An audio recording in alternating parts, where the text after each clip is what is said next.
happening, I feel like, in the world, in the U.S. today. Certainly there's a lot of bad messaging about war, right, as always. But a lot of things are being blamed on war that probably shouldn't be, like inflation, which is so cleverly being called Putin's tax hike. So, do you have any kind of thoughts about that? Just, what do you think we could be doing to combat the war rhetoric?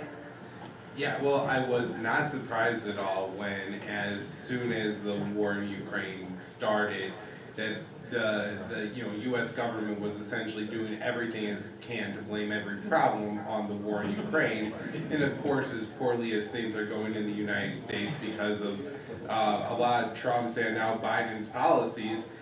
There's a lot of inflation, prices, especially for gas, it's the one that everybody really notices, but different shortages going on, and everything is right now being blamed on Russia's invasion of Ukraine, which certainly has had certain impacts on the global economy, but it's not the reason that gas prices are high. It's because a lot of U.S. government policies, including, trying to sanction Russia and isolate Russia on the world economic stage after the invasion. And so, this is just what the Biden administration is doing to try to blame its problems on another country, because, that's a popular thing to do when your approval rating is, I think now sub 40.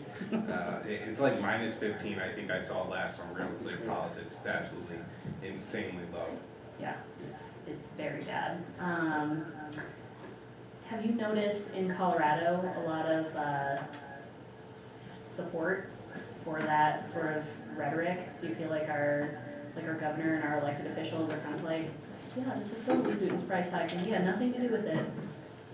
Yeah, I mean, I don't follow what the governor is saying as much as I should, probably, but I feel like a lot of the Colorado, state government and then the legislative representatives, we got Jason Crow, who's, notoriously one of the worst, and a few others, although there are like kind of occasional bright sparks with Blowbird, or I think Ken Buck is Representative Buck from Colorado, who do stand up on the war issue and have endorsed certain bills like to end the war in Yemen. I think Buck is a co-sponsor of that. So, there are small bright spots on the war issue in Colorado, but generally, I feel like the state just kind of goes along. And there's a lot of Pentagon funds that come into Colorado because there's so many Air Force bases in this state.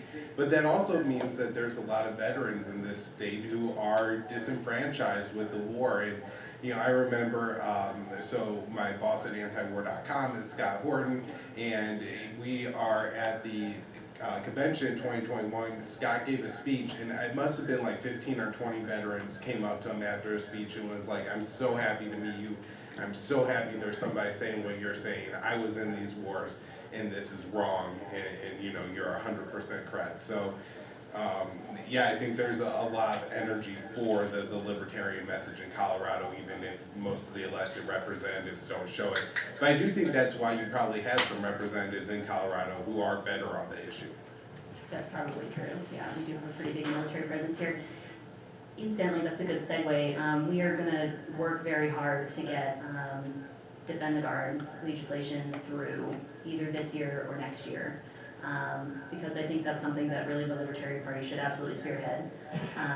And that's going to require a lot of signature gathering, which is something that everybody can do to help. We are going to be doing a pretty big signature gathering push actually this summer for the Petition Rights Amendment, which is a neat little bit of legislation that will do a lot of, like one that's backed by, larger interests. It also like limits the amount of emergencies that the government can use to push really garbage legislation through, which is generally what they use emergencies for. Everything's an emergency. And also for decriminalized nature, which is a decriminalization of all plant-based drugs, right? So mushrooms, LSD, is it on that? No, oh, never mind.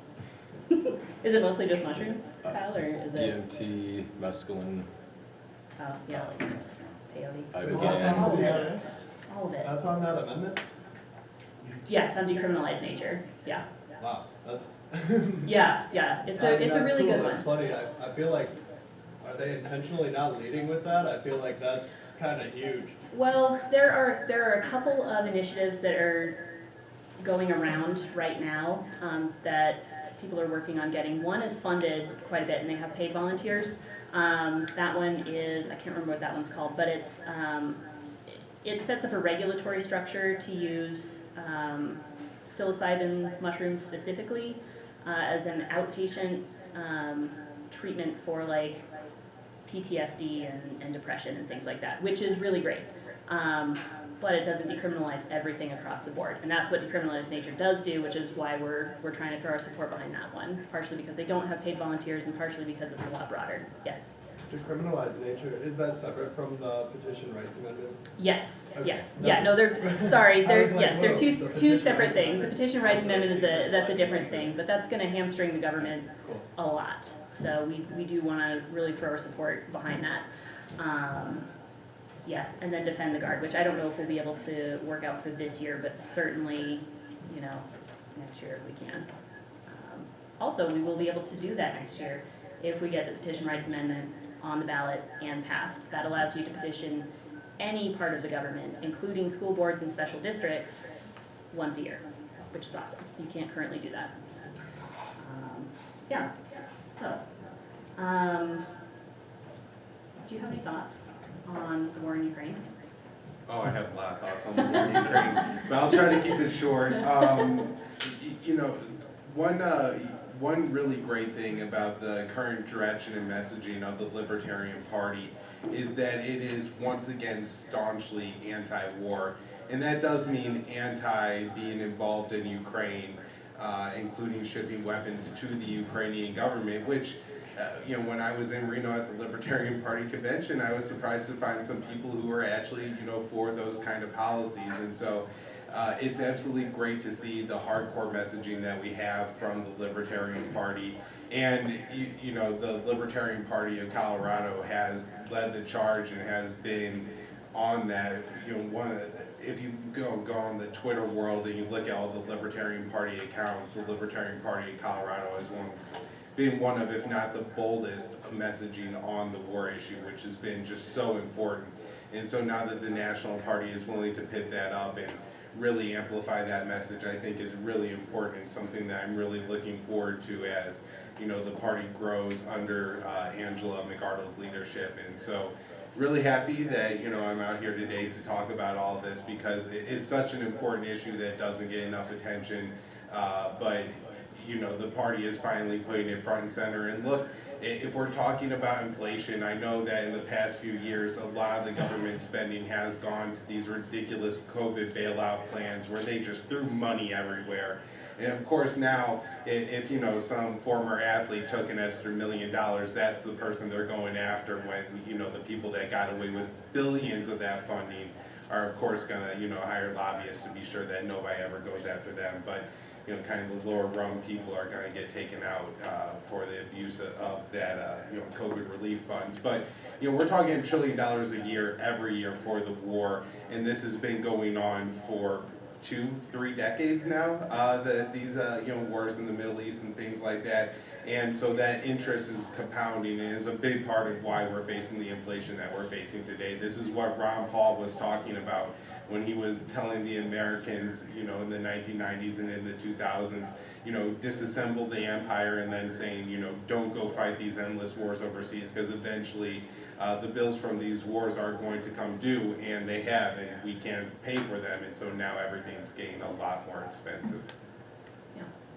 Yeah, it really sucks. It's just like decades and decades of bad, horrible fiscal policy and horrible foreign policy just compounded on top of each other. What a nightmare our federal government is. And then also our local governments are, you know, they're helping with that, you know. I mean, we've got people here that are like, oh yeah, we totally stand with Ukraine, we should totally send them weapons. Oh good, yeah, let's have a proxy war, that's a great idea.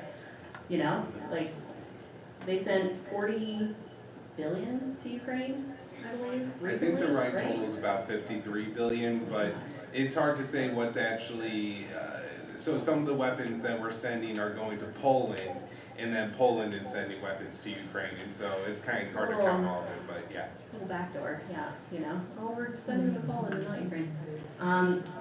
By contrast, I believe they spent 20 billion on the formula shortage, which was a problem that they caused, you know? So just in case you're wondering where the government's priorities are, it's gun running to foreign countries. It's not here. And we need to work on getting people in here who care about people here, you know, and care about here, right? Not just Colorado, but like the United States as a whole. But this is Colorado, so we care about Colorado. Yeah, yeah, war sucks, and the wars already. Any closing thoughts? No, that's really all I got. I mean, if you give me too much time to talk, I'm really gonna start going on ranting about different wars and things like that. But again, you know, putting the wars front and center is so important. So thank you so much for having me out today to speak and, you know, support the party, everyone, because it's one of the ways to get the message out. You know, it's very important to be able to amplify through the microphones of the party. And right now, the Colorado party's in the hands of people who want to talk about the war message. So let's keep it that way and support the party. Yeah, it is a really big message out here, especially because we do have a really big military presence.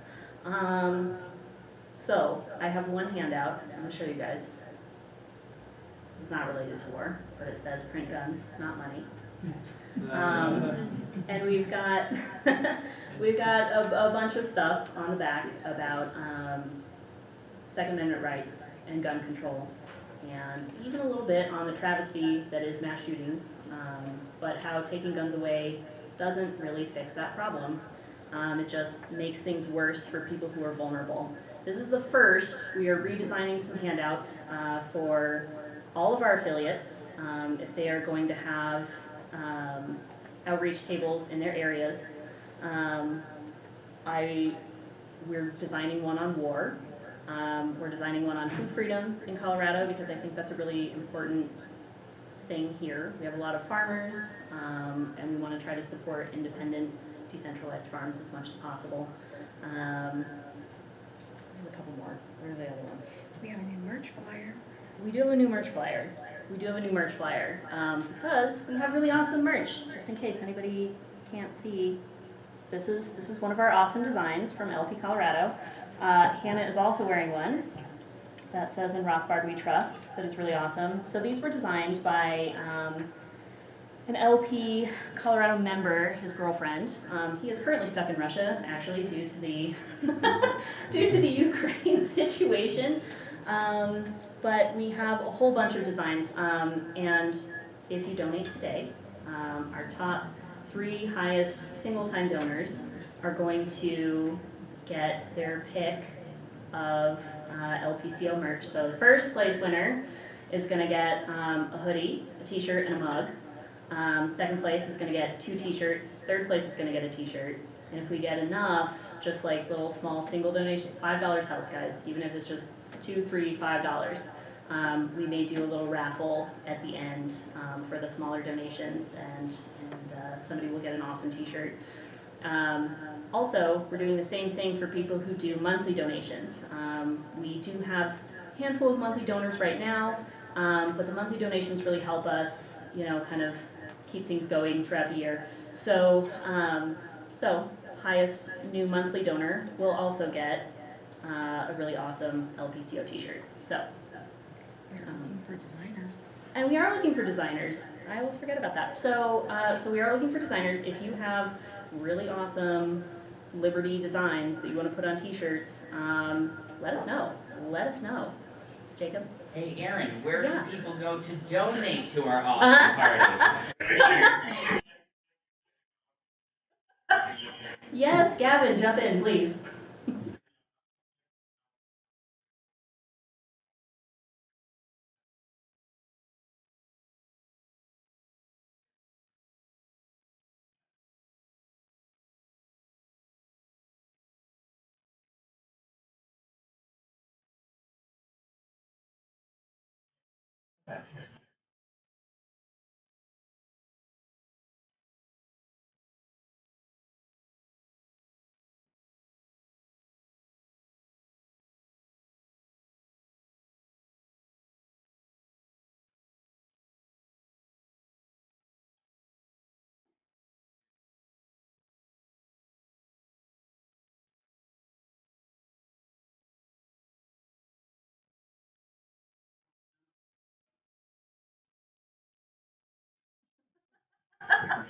Come on, Colorado. Gavin is our awesome treasurer, just in case you guys don't know, and he is so good at his job. Thank you for that. I think now we are going to turn the mic over to Robert Ballard, who is one of our candidates in Mesa County. Hi, Robert. How are you?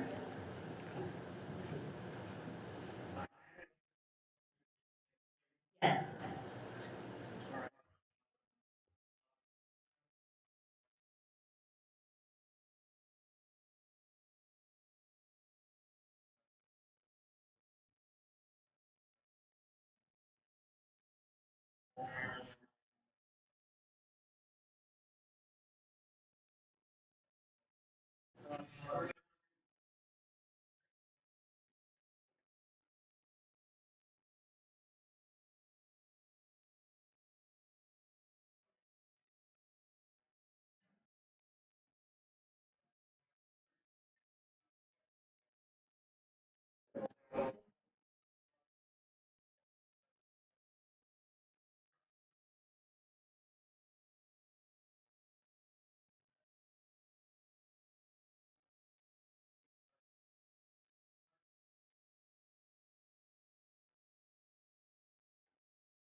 Defend the guard. Yeah.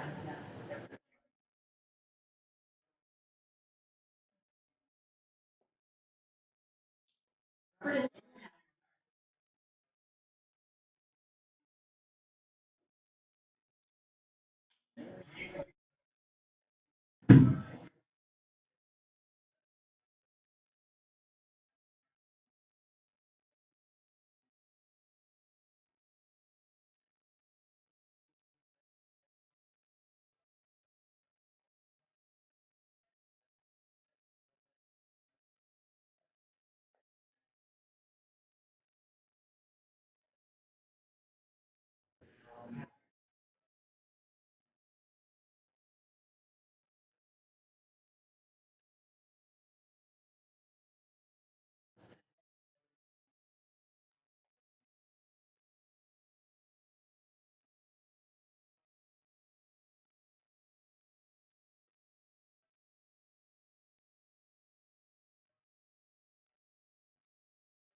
David, go ahead.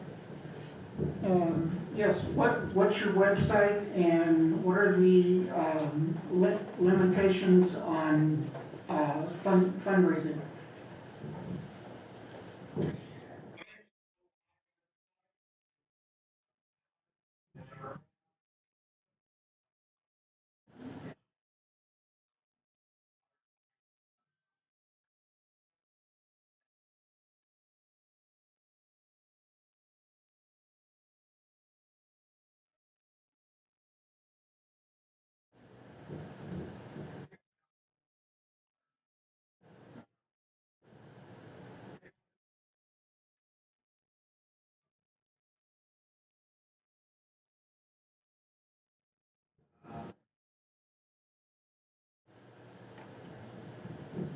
I've dropped that website in the chat if anybody wants to donate to Robert, because he's awesome. Any other questions? I feel like the guy in the red shirt maybe had one.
I would agree with that.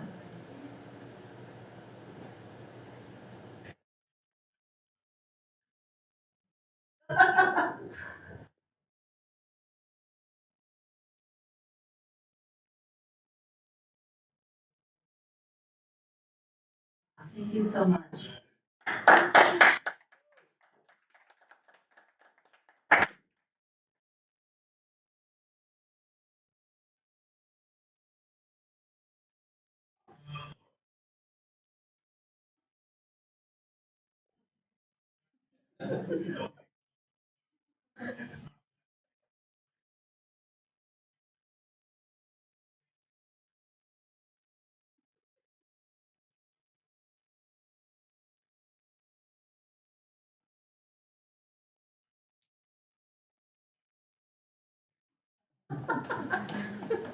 Amen to that. Thank you, Gavin. And thank you so much to everybody who's donated so far. This is all very helpful. Interestingly, I did mention this when I started kind of working on the design for these handouts. It was before all of the tragic shootings that happened, and then like 3 in a row. And I was like, this needs to be addressed, because I think a lot of times it doesn't get addressed. You know, we tend to go 2 ways. Everybody tends to go 2 ways, right? Like, we should have all our guns, or we should have no guns whatsoever. And I think that we need to look at it I mean, obviously, we tend to look at things in a more nuanced way, but we need to be able to tell people about it in a nuanced way as well, right? So, thank you for that, Robert. That actually was really beautiful, and not a way that I had thought about it before, but you're not wrong. I've heard the term war porn before, but I think you're absolutely right. Just the way we, like, you know, the 24-hour news cycle just talks about these, you know, murderers as like it's kind of a cool thing. It's gross. Welcome, Angela. How are you?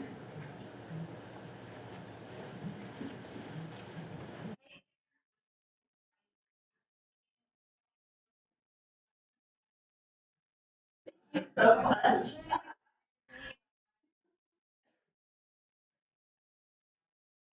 I'm great. So everybody, this is Angela McArdle. She is the new chair of the National Libertarian Party.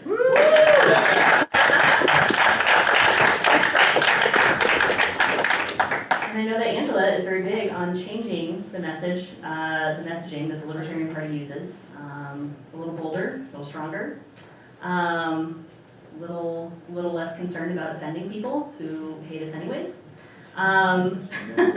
So I kind of wanted to talk with you a little bit about that today. We are also working on making our message a little bolder and louder here in Colorado on some different local issues. But do you have anything to say about maybe the national messaging?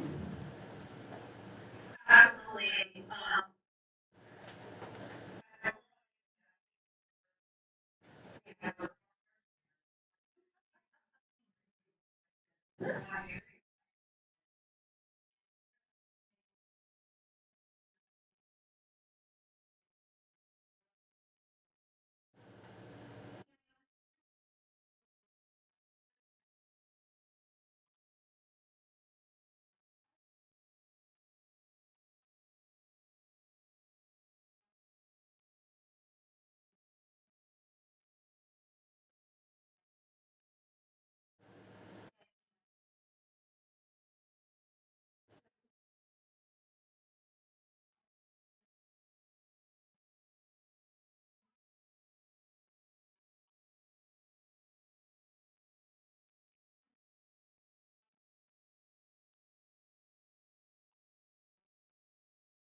Exactly.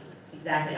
Love the direction that Twitter has taken recently. I'm not really on Twitter, but but I keep seeing it. And I'm like, oh, this is so much better. It's so much better that we're talking about ending wars, that we're talking about inflation, that we're holding the elected officials who are responsible for these things responsible. You know, which is important. We can't let people forget what they've done to us over the last couple of years. I think that's really, really important, because people are forgetting. You know, they're already like, oh well, COVID was a couple of years ago and whatever. And it's like, no, they locked you in your homes, you guys. They tried to make you leave your jobs. They tried to make you have a medical procedure that you may or may not have actually wanted. You know, they borrowed trillions and trillions of dollars. Did you see any of that? Like, no. No. You know, they're sending guns to Ukraine for what? You know? Just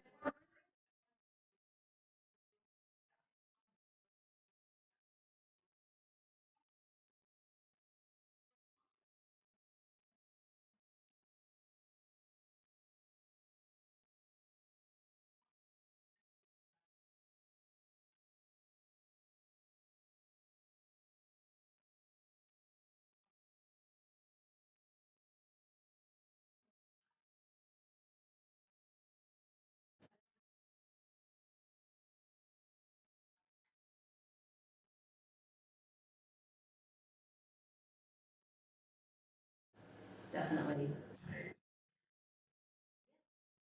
Yes.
That's totally fine. Wayne, do you have a question?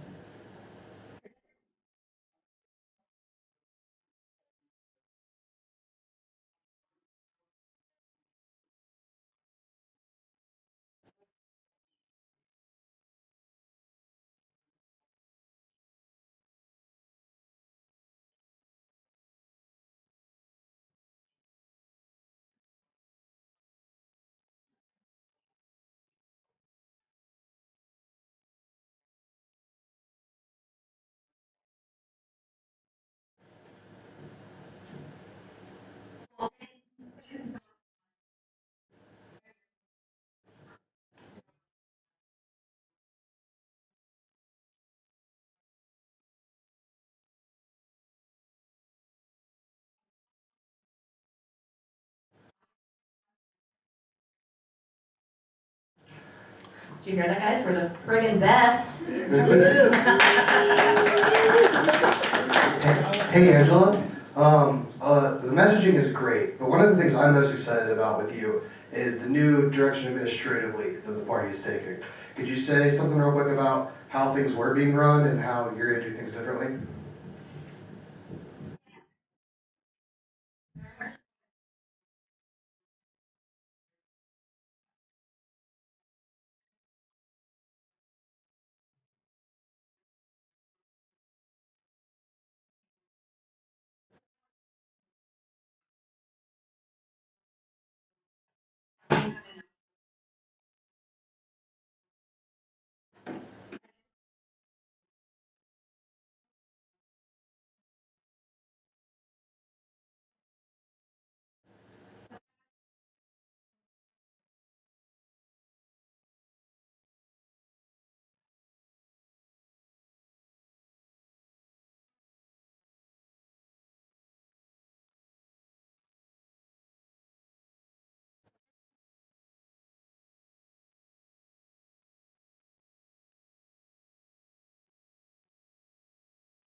Fully agree with that. We are experimenting with project management techniques ourselves, just in case anyone's wondering about that. And it is going well. It's showing us a lot of areas of strengths, and it's showing us the holes that we need to fill as well. So that's I'm excited to see that for national.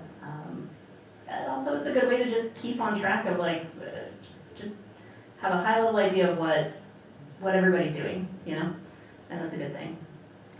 Any other questions? Do you have any questions? Any questions? Any comments? No, Angela's awesome. That's my comment on it.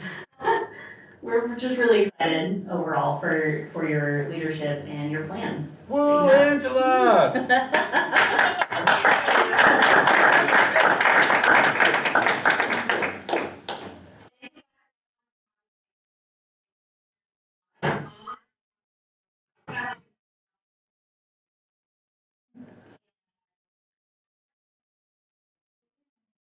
Your birthday party? You are hopping in.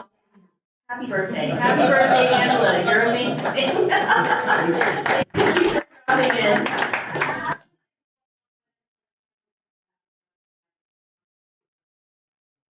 Thank you. We love you back.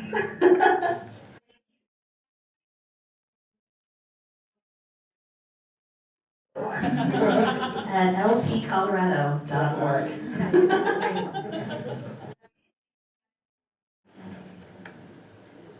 Andy, that one, that was LP Colorado, streaming base. Also, real quick, Robert, do you want to shout out your website again? Do you have any social media at all?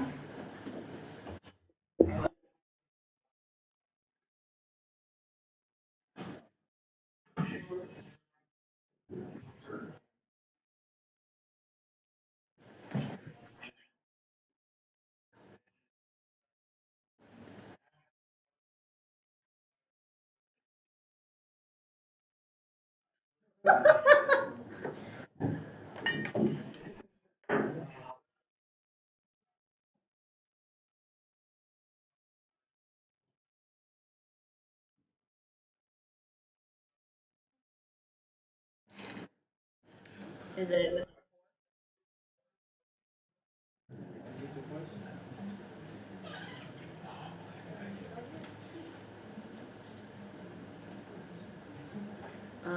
Is your social on your website?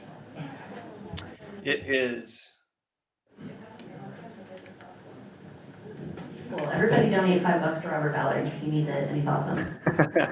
I would greatly appreciate it. And while you're at it, donate $5 to lpcolorado.org. Say again?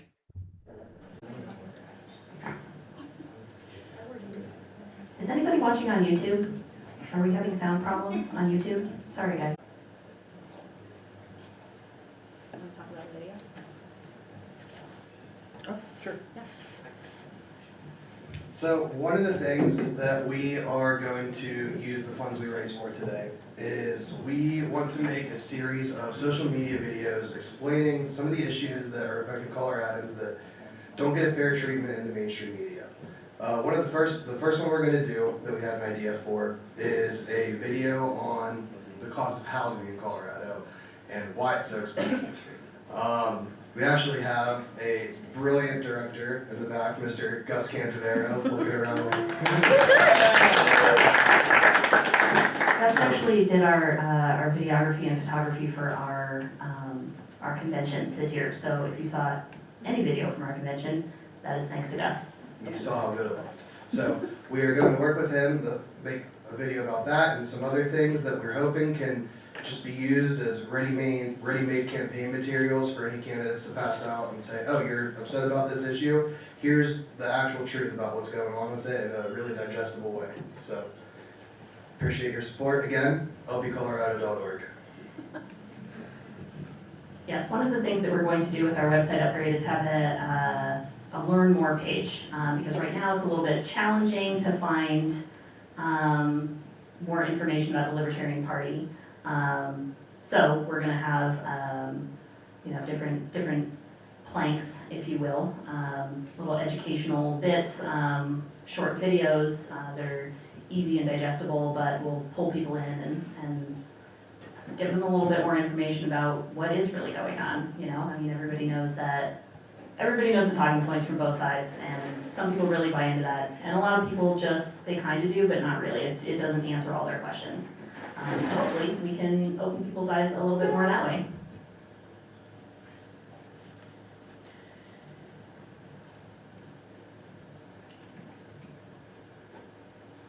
We're also going to have Clint Russell on here shortly. I can't believe Angela is like taking a break from her own birthday party. How crazy is that, you guys? Do we want to stand at ease while we wait for Clint? Give people a minute to get some food and... Yeah, if anybody wants food or anything and you're here, go ahead. There's also a bathroom just right out that way. Yeah, so we'll do 5 minutes. Come Little back. 5-minute intermission here. Clint's ready.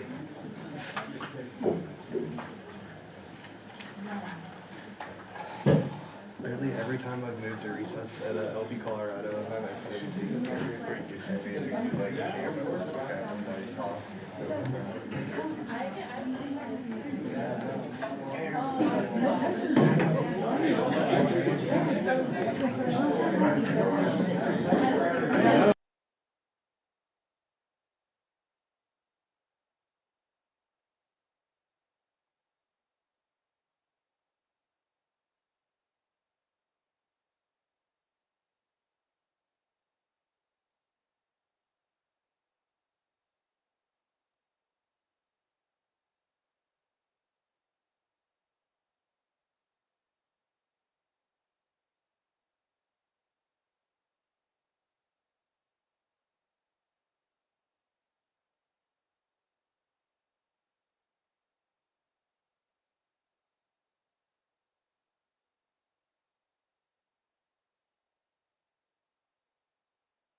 Hey, Aaron, just as a reminder, you guys are on mute. We can't hear anything.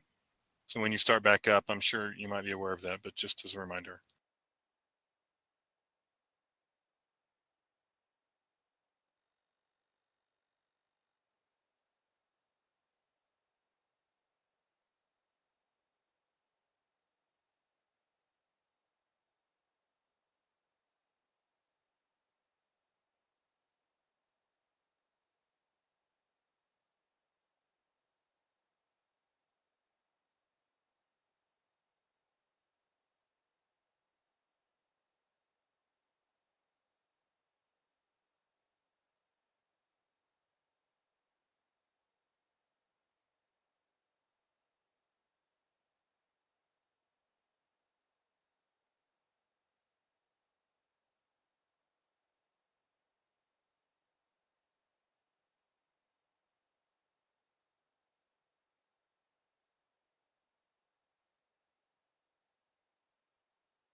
John, can you hear me?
Hey, we can't hear anything.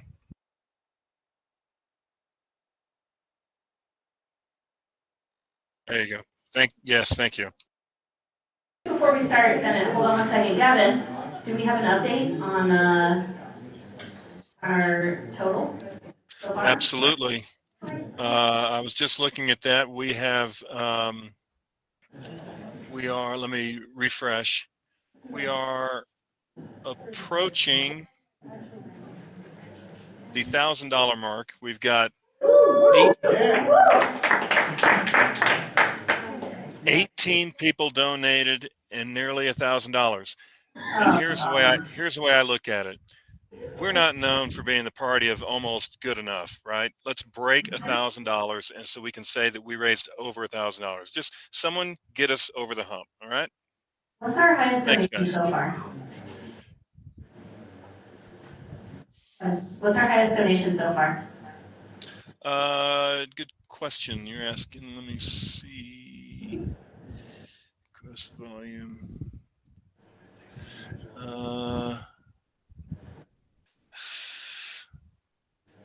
I don't know. How's that? Well, that's all right. Around 1,000. Make something up. I'm hearing chatter from the peanut gallery saying just make a number up. Oh, well, I know I saw 100. Can we give you? I know I saw 100. Yeah. Can you figure it out in that time? Figure it out. All right. Well, thank you, Gavin, for that glorious update. Bennett, do you want to tell us who you are and what you're running for? Just say go. Go. It's all you. Good afternoon. My name is Bennett Rutledge. I am running for Colorado Secretary of State under the Libertarian banner. I suppose you could say that this effort started way back when I was in Severna Park High School in Maryland. And I decided to myself that if I thought I could do a better job than any of the names printed on the ballot, I'd write in my own name. And so I did that for a few elections, and at one point, a news hound, a real live journalist of the old school, who actually talks to the people he's reporting on, gave me a call and told me that I had gotten a vote in that particular election.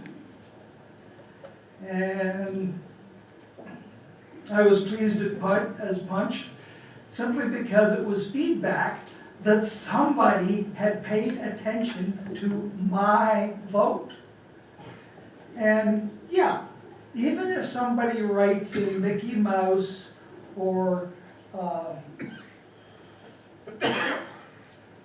Joe Palooka or whoever, that itself, I say, is useful feedback on the mood of the voting public.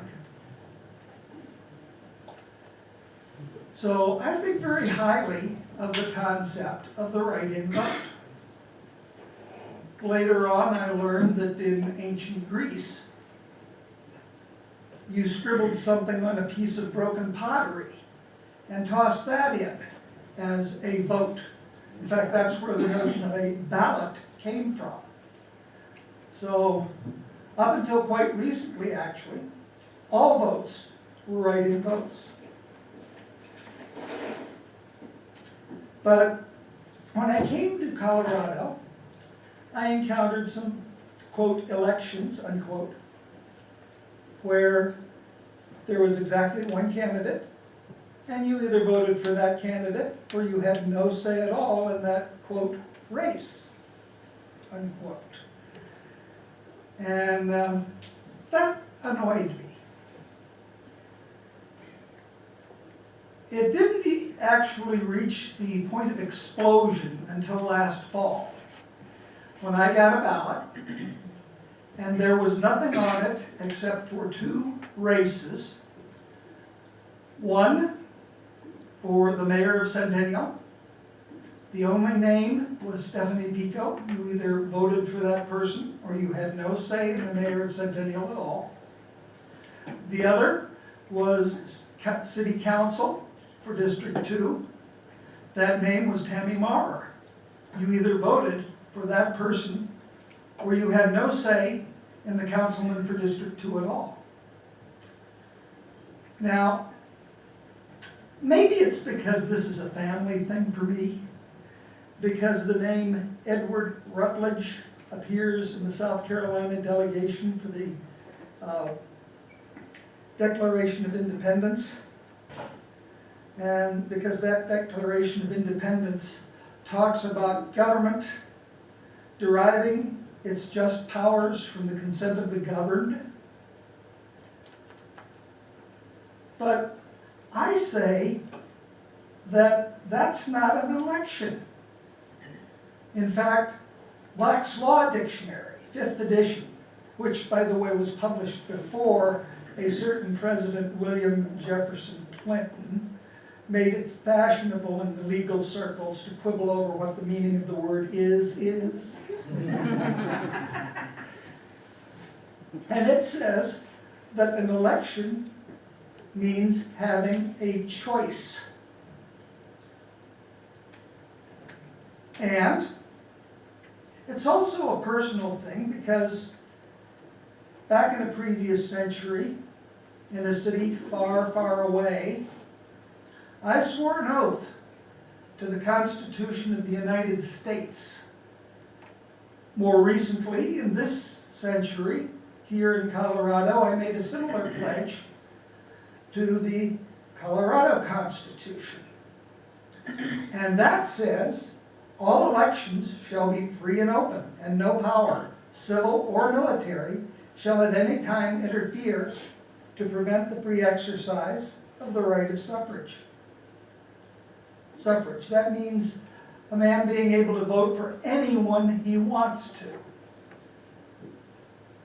And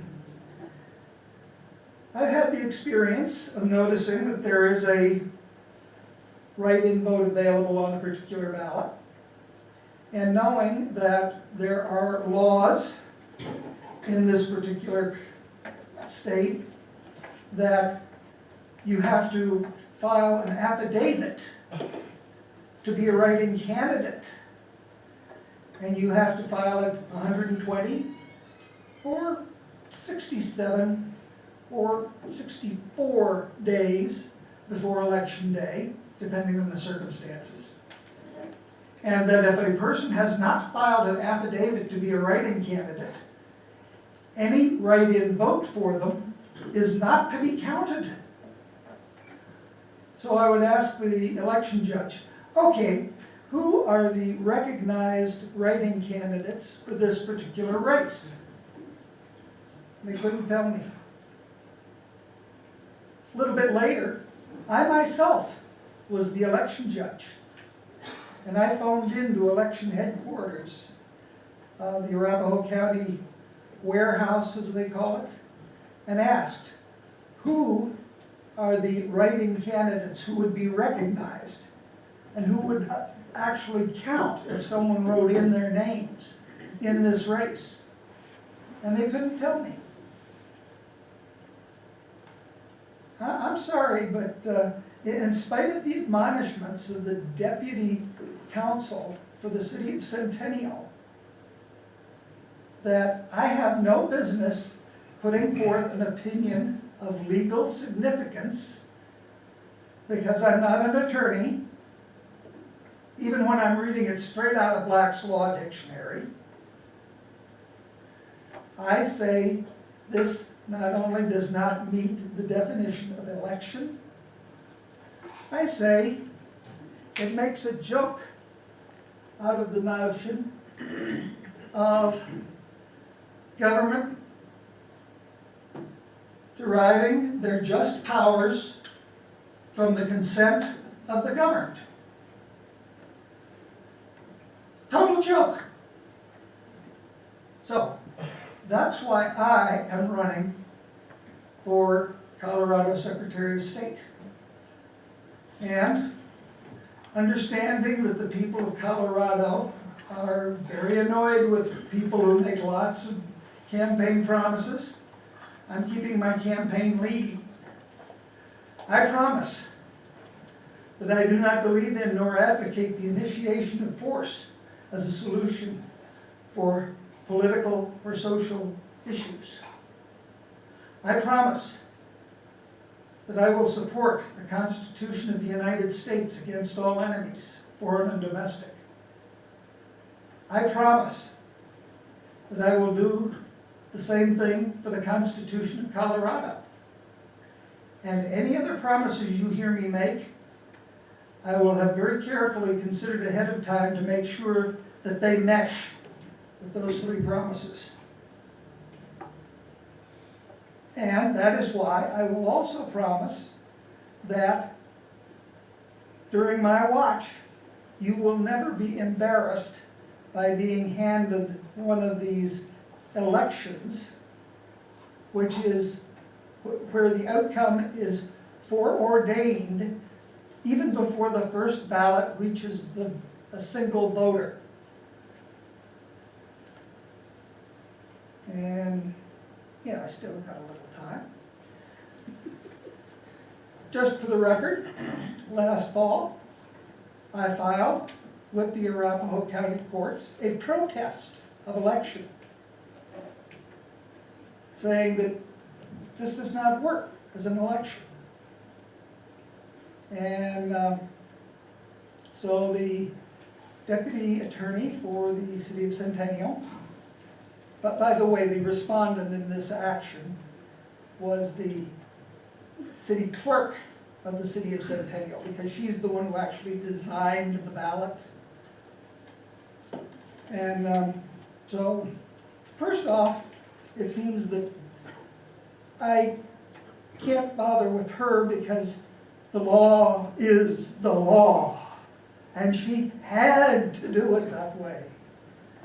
And I talked to the clerk and recorder for Arapahoe County, and she said, well, I had to print them up that way because that's how the Centennial City Clerk said to print them up. And then the judge, who collected all of the results, including this tidbit I mentioned earlier about I'm not in a position to say whether it meets the definition of an election or not, dismissed the protest of election with prejudice. That means I don't want to hear it, and you don't get to open your mouth about this again. Well, after that, I really had no choice. I had to accept the Libertarian Party's nomination as candidate for Colorado Secretary of State, because it was the only way left for me to actually do anything about this travesty. And that, in a nutshell, is what I'm doing running for Colorado Secretary of State this year. Any questions? I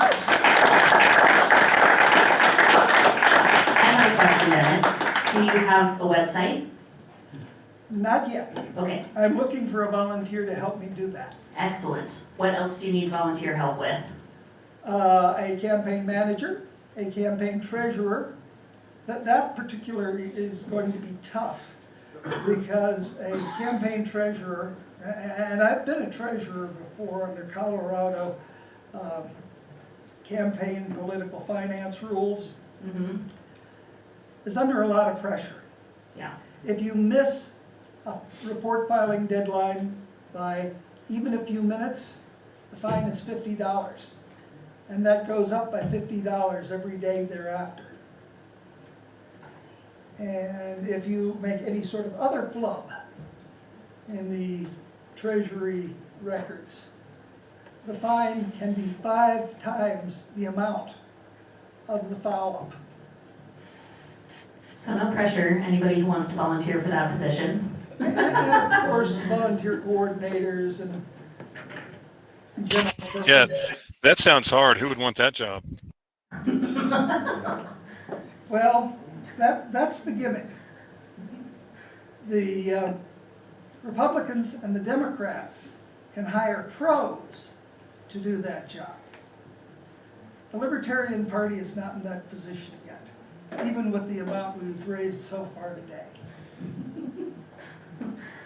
Hopefully we get there in the near future. That would be ideal. So, Any Bennett, other questions? which county do you live in?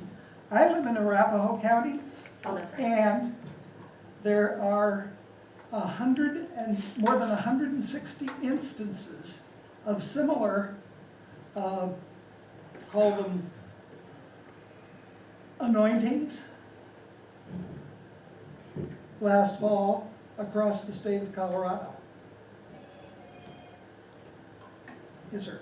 Yeah, so I'm not really clear on what a Secretary of State even does. What would be your role in changing this, the way the ballots are printed out, allowing write-in candidates? How much say does a Secretary of State have in that matter? Well, the three most important tasks of the Secretary of State are being the custodian of Colorado law, including the Colorado Constitution, and monitoring business licenses, and finally, being the chief election officer of the state of Colorado. And that is where I will be able, for example, to say, yeah, I can see how back in the previous century you might need lead times like 64, 67, 120 days to make sure that this person actually is willing and able to do the job that he's been written in for, or she. But I think the information technology business has reached the point where we can accept those affidavits as little as 5 business days before the polls close. But that, of course, would make it the responsibility of the voter who actually casts the write-in vote to see that that person files that affidavit in time. And of course, this is necessary because the Colorado Constitution also says there shall never be in this state either slavery or involuntary servitude, period. As we, the people of Colorado, reaffirmed just a couple of years back.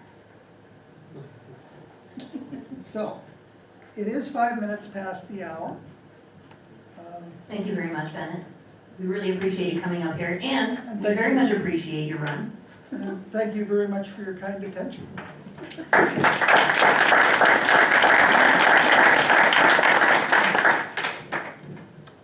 Okay, so next up, we've got Daniel Lutz, who is running, actually I'm not sure which county you're running in, Daniel. I know he's running for 49. Can you hear us okay? Am I coming through okay? Yes. All right. Tell us who you are and what you're running for. Hello, everyone. My name is Daniel Lutz. I have been a libertarian with LPCO for about 7 years now.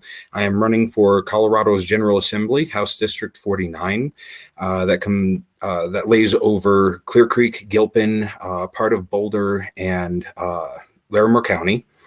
It is a newly drawn district after the restructuring, and it's technically an open seat. The incumbent got drawn out. A sitting representative is running for it, but it's enough of the specs of the actual seat. The reason that I'm running, the reason that I want to be in the Colorado General Assembly, is to start putting forward libertarian solutions to problem.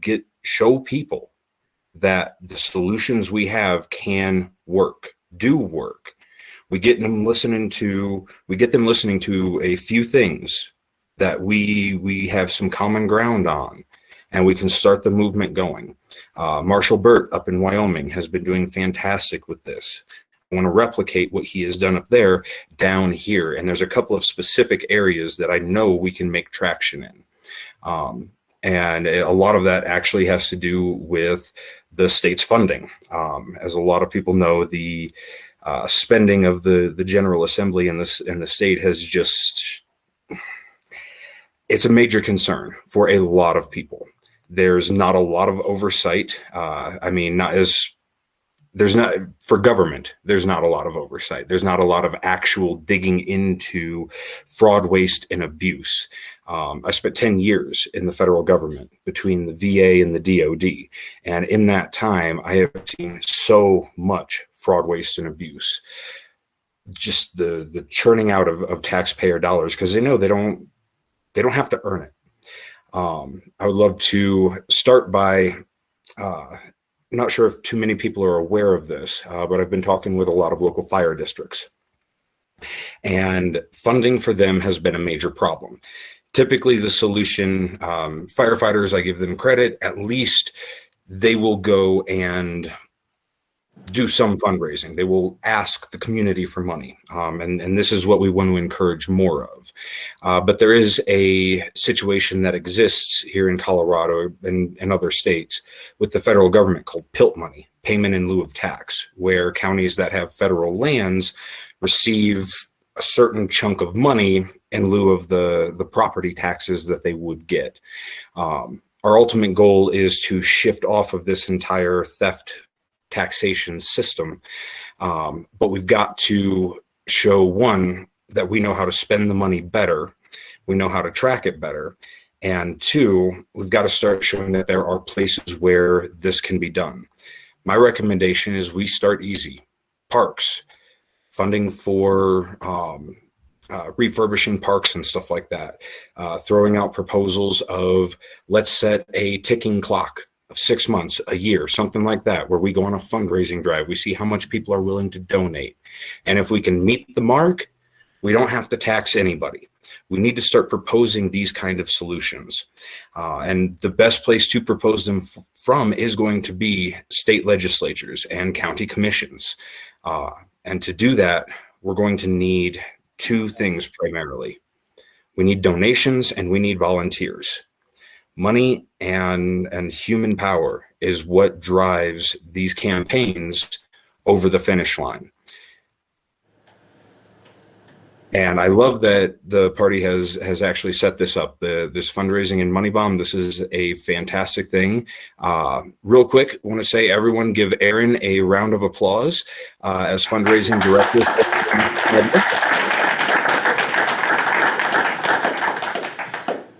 I most recently held that seat, and it is not an easy one. And you are doing fantastic. So thank you, Aaron, for all of that. Volunteers. Volunteer as much as you can. All right. As Bennett was saying, he needs a campaign manager. I can still use a campaign manager. I need a social media manager. All right. I'm sure many of you who know me know that I'm not on social media, and for plenty of good reason. So if you are interested in that, please reach out. We need people who can make phone calls, people who can knock on doors, people who can stuff envelopes, designers. If you have a weird skill set that you think can help a campaign, reach out and offer it. The worst they're going to say is, no, I don't think that'll help. You move on and ask someone else. But until we start getting the manpower and woman power out there, we are not going to cross the line like they did in Wyoming. We are not going to put those victories on the board that we need to. And we have a lot of potential right now. We have a lot of momentum right now. And I believe that we should capitalize on that. We've got a couple of very, very good races this year that libertarians have a really good chance of doing what I like to call punching above their weight class. If we're being realistic, what we have shown in the past is what we're trying to do right now is punching above our weight class, and we can do it. I learned in the Marines that you don't self-defeat. All right, you step up one, you step up 2 steps, and you go for the throat. All right, let's get some pumped up. Let's get some pumped up people out there. Hit the streets, hit the doors, get the votes out there, and get more people on board with our libertarian message. Absolutely. Throat punch the state, everybody. really don't. If you would like to contact me or donate to my campaign, my website is www.lutz, that's Lutz, 4, FOR, 49.org. Yep, that's it, Aaron, right there. So yeah, my email address is on there as well. It's the same thing, lutz449@gmail.com. If you want to volunteer, make some phone calls, give a donation, everything would be greatly, greatly appreciated. We are going to start getting out there a little bit more now that summer is here, and we're going to need the bodies. Awesome. Do you have some specific needs right now, right? So you need a social media manager and hopefully a campaign manager. Do you need anything else currently? I could use county coordinators, at least 3 of them. I can kind of handle Clear Creek since I live here. But if there's someone in Boulder, someone in Gilpin, and someone in Larimer County that wants to help me out, coordinate volunteers, start setting up some door knocking and stuff like that for when I can't necessarily get up there, reach out to me and we'll get you set up and get you going.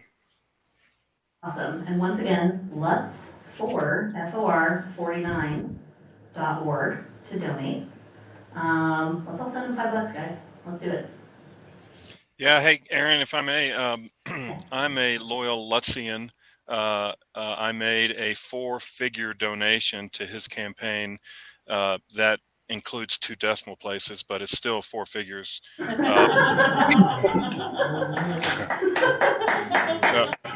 So yeah, Daniel's one of the good guys. He's done a lot for the party, and I think we need to do a lot back for him. So thanks a lot, Daniel. Good luck. Thank you, sir.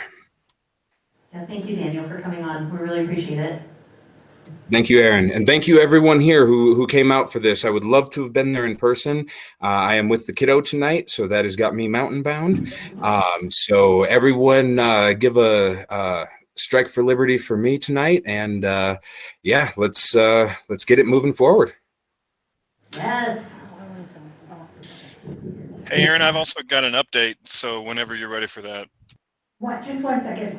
I am so excited, Daniel, that you're running in the district that you are, and one of my dreams is to break Boulder County. And of all the libertarians I know, I would absolutely love for you to do that. You will be such a thorn in their side, and I love that. I appreciate that. I excel at being a thorn in the side, I would like to think. But you're still. Let's unleash him on Boulder County, everybody. Please. $5. Let's do it. All right, Kevin, let's get an update real quick. Okay, so someone asked what's the largest donation, and I was able to pull that up. If you want the, remind everyone again, Aaron, what the prize is for the largest single donor. Yes, so largest single donor of the day gets their choice of an LPCO hoodie, an LPCO t-shirt, and a mug. Awesome. Well, if you Choose want, your own design. Yeah, choose your own design. If you want to win that, the current highest donation is $150. So it's going to take more than $150 to win the first prize. And our total is, we are now, I misspoke earlier, I said $1,000. It's just $1,000. We're well past $1,000 now. So I think 2,000 should be our next goal. We're over $1,000 with nearly 30 donors, nearly 30 new donors to the party just today, over $1,000. As Gavin said earlier, you can always donate again, just FYI. All right.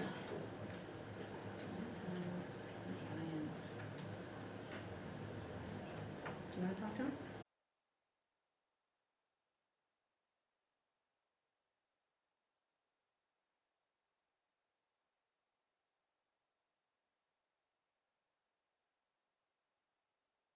Go viral. 9 News is gonna say, hey, like, people are gonna call, like, hey, there's a billboard on the side of the highway that says fuck you, like, what is this, right? So if we can get news coverage, and then I can speak more on what our philosophies are, because I think we really do connect with people. I think there is so much to be said that people aren't hearing because they're stuck in the minutia of the details that don't really matter, that they're being manipulated by the mainstream media, that if we can just get some traction, we can win a lot of people over to our side. Because I'm going against Diane DeGette. She's been in for over 2 decades, and I'm for Denver, so down ballot all the way. You know, you can put a glass of water next to Democrat and get elected. So my main goal of the campaign is to bring more traction to the Libertarian Party, get our message out there, and I think that's the best way to do it. I just want to go viral, I just want to talk to people. I have the same struggles as other campaigns. You know, any volunteer work I can get, I greatly appreciate. I run a welding company, I'm a cybersecurity contractor. I'm on the board of directors for an 1,800 member nonprofit. So I have a lot going on in addition to this campaign. So of course, any help I can receive is immensely appreciated, but I don't expect anything. I'm just grateful for whatever I do get. Man, I'm all about donating for this billboard. That's awesome. Do you have a website? I do have a website, Excellent. johnforoffice.com, which is a solid website. Yeah. Yeah, I got that. Yep. So I don't actually have donations totally set up right now. I just filed the paperwork with the IRS. I just have to open up the bank account. Fuck the IRS. Of course, we're on the same page. Take a shot to that. How much does the billboard cost? So the estimate right now is around $500, so it's not too bad. The greater challenge is going to be finding somebody to let me put it up, right? But I'm sure there's some business owner who is getting railed by taxes or one thing or another. That's just like, hey, you know what? Go ahead. Yeah, so I'm sure as members of the party, we probably agree on many things. I actually don't think you could speak to me to say like F you to people. That's personally not my vibe. I don't believe in leading with negativity. I believe in leading with love. And so though I am very, I love freedom. I think freedom is beautiful. I think that in associating with others, we ought to always lead with love. I don't think FU does lead with love. I wouldn't personally want that billboard. No, absolutely. And if you have no platform, there's no reason for me to support you on like a edgy billboard alone. And I'm not sure if it's the best way to get our party out there. So were you being facetious when you said that? No, not at all. I'm not being facetious at all, man. I'm totally serious, right? Because I'm not trying to win you over, because you're already in the party, right? And I'm not trying to win everybody over. I'm just trying to take the stance that's going to win the most people over, right? Because they don't teach it in Sunday school, but people don't respond to love like they do fear. And you can see that in everything that's being propped up in the media. You know, Ukraine war this, inflation that, Putin bad, you know, Orange Man bad. It's all negativity because that's what's going to drive the mainstream, right? So I understand that's probably the most sustainable, best way to go. But in practice, it's different.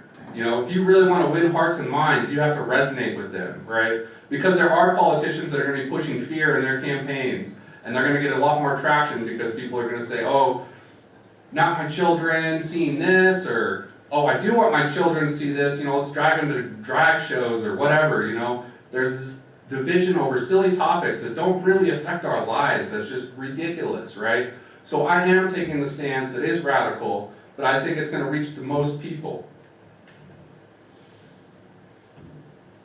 I think all you need to do is change "fuck you" to "screw you," and the message is still there without it being quite as. But I don't know if people are going to call the 9 News a "screw you." I like fuck you. I What if like they it made too, it- but I think you're. State is doing to us. Then bring them in and like "fuck you" is a little too much, but. Hey, I I'm going to get very old anyhow. You're right? living with negativity, asking me to like believe that you're going to gain traction with the negativity and then switch it to something positive. I wouldn't vote for someone who had a message. Like if you ran that ad, it would turn me off immediately. And yeah, I don't know. But you know what? Right now I'm facing you know, getting maybe a couple thousand votes out of Denver. You know, like maybe, I don't even know. Do you guys know what we got last election cycle for U.S. House District 1? I don't know. Okay, I'm sure not much. If I can gain some traction, more, if I can get more votes than we did last time, that's progress. So it was brought to my attention of an idea. It's still a little bit negative, I will grant you, but it's not quite as attacking. Instead of fuck you, what if you write fuck off? That's pretty good too. I mean, That's actually better.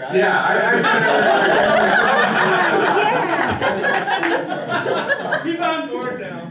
I hate to burst everyone's bubble, but this is as funny as this is. This will never happen. These billboards are owned by billboard companies that are not allowed to do things like that. You can't post nudity. You can't post obscenities. So it's a fun conversation, but it's a completely theoretical conversation. There's got to be some privately owned billboards out there. How about we vote with our dollars? Do you have a penny? What about your government is stuff? I'm gonna grab a penny from this gentleman here in a second. I'll help you out, sir. Okay. Thank you. This gentleman in the teal shirt.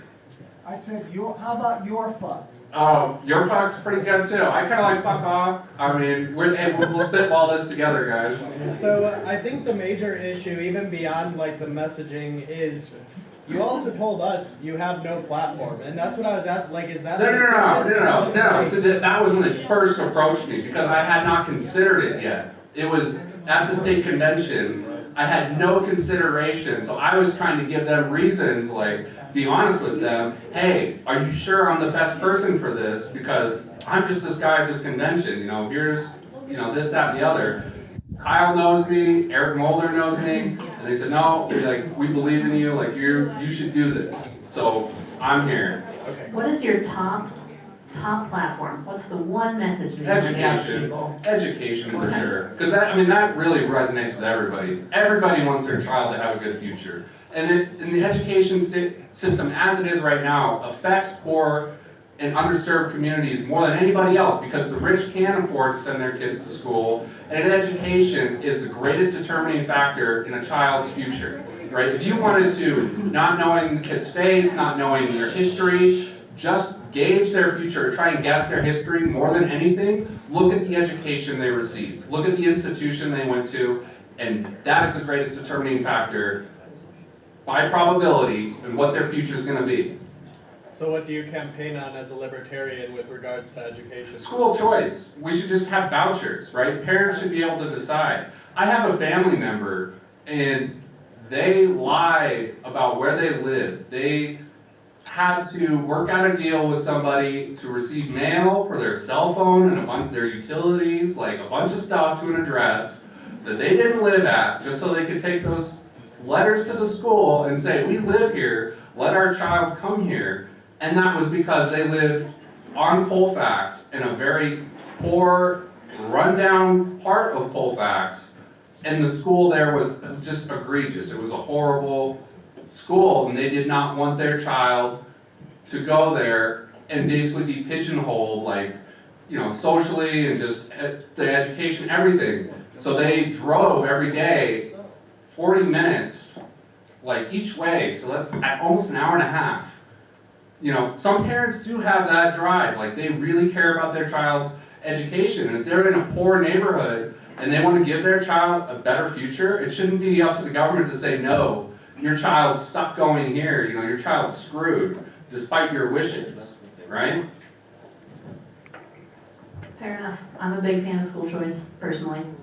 I mean, ideally, I'd like to have no public schools, but if we got them. You understand the whole purpose of school is to create cogs for the machine. Oh, absolutely. They're not interested in your child. Absolutely, and I'm not interested in the machine, I'm interested in the people. Alright. So hopefully I can resonate with them, you know, get that message out there, you know, whether it's fuck you, fuck off, like whatever it is. If I can gain some traction, if I can get news interviews, and, you know, why did you put this up? Well, I was just being honest. That's what's getting all the other politicians elected. Actions are louder than words. They campaign on all these false promises, and this is what they end up doing, and they still get reelected. So hey, I'm just out here saying what they're doing, you know, because I want to get elected, and here's what I'm going to do if I do get elected. Yeah, I do think school choice is a really good one, and I think that does resonate with a lot of parents, actually. Yeah. So, shout out your website again, and then do you have... JohnForOffice.com. I'm still setting up, I just got the EIN from the IRS, I just have to open up the bank account, and I'll do all the routing and stuff. Yeah, I love all you guys. All you guys coming in on the internet, YouTube, wherever you're coming from. I love all you guys, I love meeting all of you, talking with all of you, hearing all of your stories. Please come up to me and just, I'd love to be your friend and just hear from you. Do you have any social media? I don't have any social media set up. I'm in cybersecurity, right. and social media is tough for me because I know better. Like, I really know better. Fair enough. Yep. That's fair. That's fair. Well, awesome. Thank you for coming up and talking. I really appreciate it. I appreciate the hell out of you, Erin. You're doing a bang-up job getting Angela on here. Thank you. Shout out to Angela and her birthday. Yes, happy birthday to Angela. She's the best. Yes. Yeah, so. Thank you. Thank you.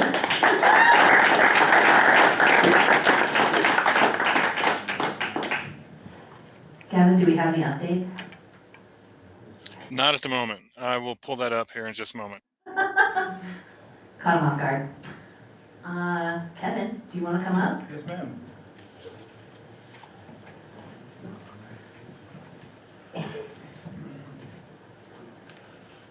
I missed his name.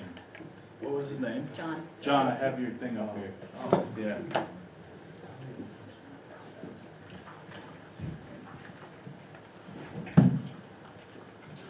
Hello? Can anybody hear me okay?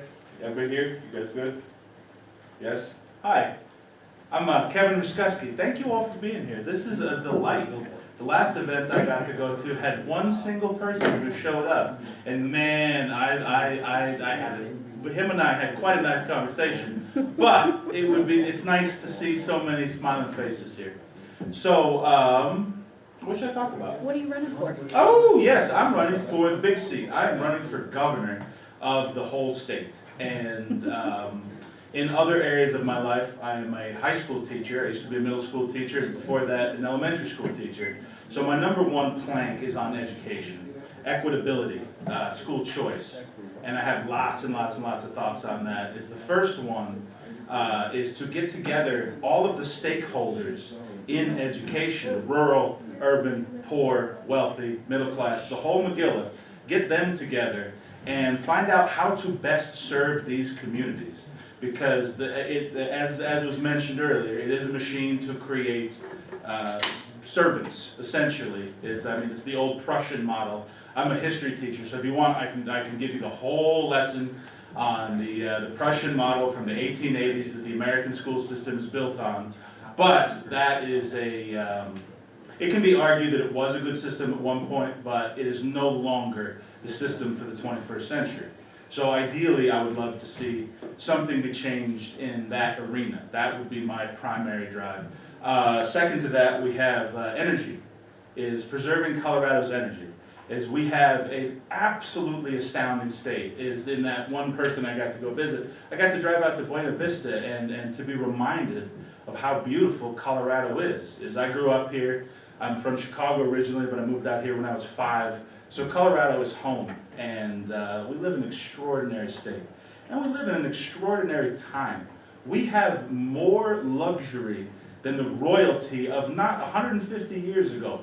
We live in the greatest time in human civilization, but you wouldn't believe it based on the things that we read, the things that we hear, the things that we talk about. I would truly, if I have my way, what I would love to bring out into the world is community. With all the school shootings and all that, mental health is such a tremendous gap in our society right now. And so the solution, as I see it, is community to mental health. We got people coming from all over the place, and so few people know first names. So few handshakes get exchanged. So there's not enough love, as was mentioned before. And so community stewardship, education, energy, and then water as well. Colorado, we are blessed with the Rocky Mountains, and we supply water to many other of our states, which is very kind of us. These treaties were written in the 20s, and our population, the grand total world population was under 2 billion in the 20s. I think we're getting close to 7 or 8 right now. So anyway, that needs to be readdressed. Get some water security for our state, and find a way to assist as many people as possible. Government is not the enemy. Government, we are on the same team. Not just us, but all of us. We are Americans. We live in a truly extraordinary country. We have freedoms. We have the ability. We have a beautiful place to be. And so I would love to find more similarities than differences in politics, and just to be on the same team for once. We have so much potential to get tremendous things done. And it's all getting pissed away. Oh, can I swear? Is that Totally can swear. Yeah, sorry. It's all getting frittered away on just waste, on people, on greed. And so the reason I'm running for governor is because I want to be of service. Because I'm not a violent guy. I can't join the military. I take bugs outside. So like I'm not one for killing, but I am one for being of service. And this is my opportunity to do it. And so I'm looking to just find some hope in politics. Have politics be something that is not a negative thing. Anyway. Oh, yes. Yes, sir. So obviously why we're here today is to raise money. As we know, the infiltration of teachers' unions funding campaigns is, with your profession and everything. Have you been able to get any traction with tapping into some of those resources from the teachers unions? Or are they staunchly opposed because you don't have a D next to your name?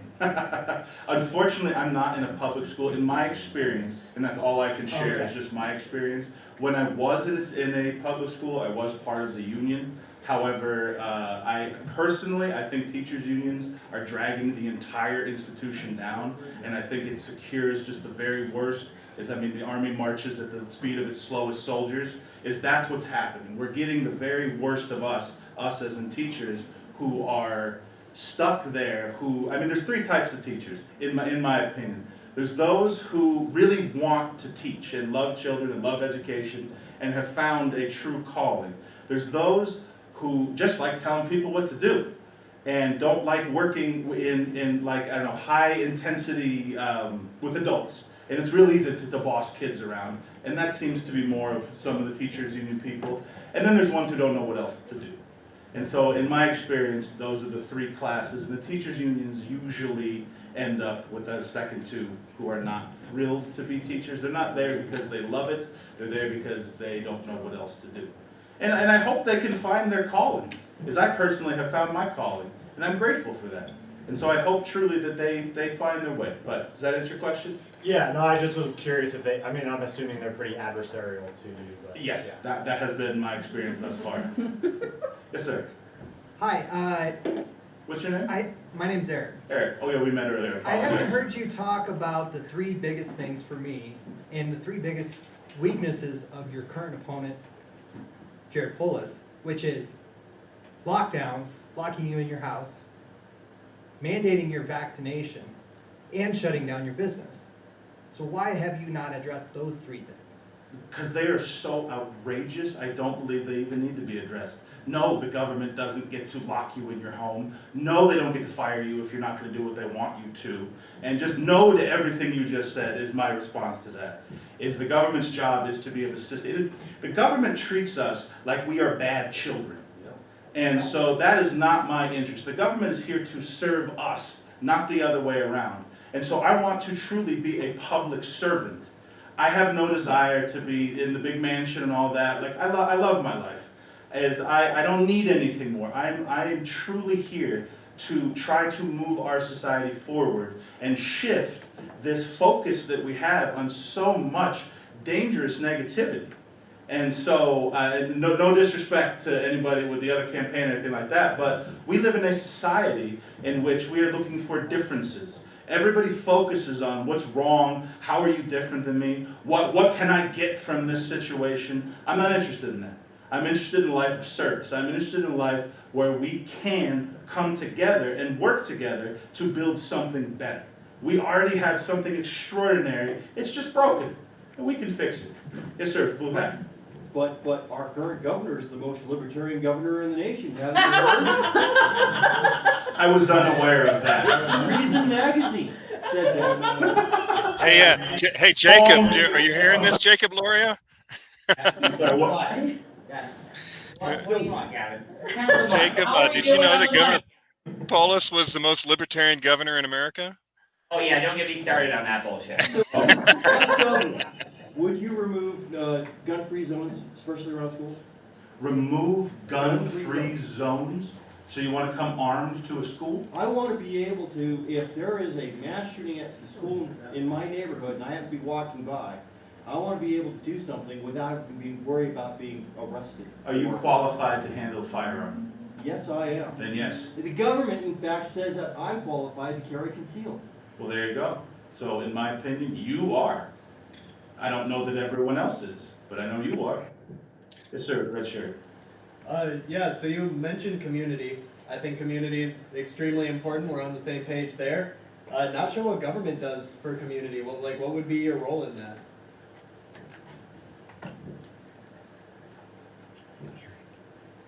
Well, schools are a government institution, and schools have the opportunity because you get, I mean, with a few exceptions, you get everyone in a neighborhood to be at the same place. And schools are an untapped resource of community, and where you get to know your neighbors is because if, I don't know, I personally live in Aurora, and I go to the same grocery store every day, and I always see somebody different. And with a community, you get to see the same faces. Because, like, for example, the way that I personally handle my road rage, I imagine every other jackass on the street is my grandmother driving, and that allows me some levels of forgiveness. And so it's much easier to forgive somebody that you personally know, and you know their story, and you know their issues, and you know their, like, whatever's coming up with them. As opposed to, I'm right, you're wrong, you're assholes, we're the good guys. Is the community brings together people and allows you to know what the individual's unique circumstances of everyone's lives are.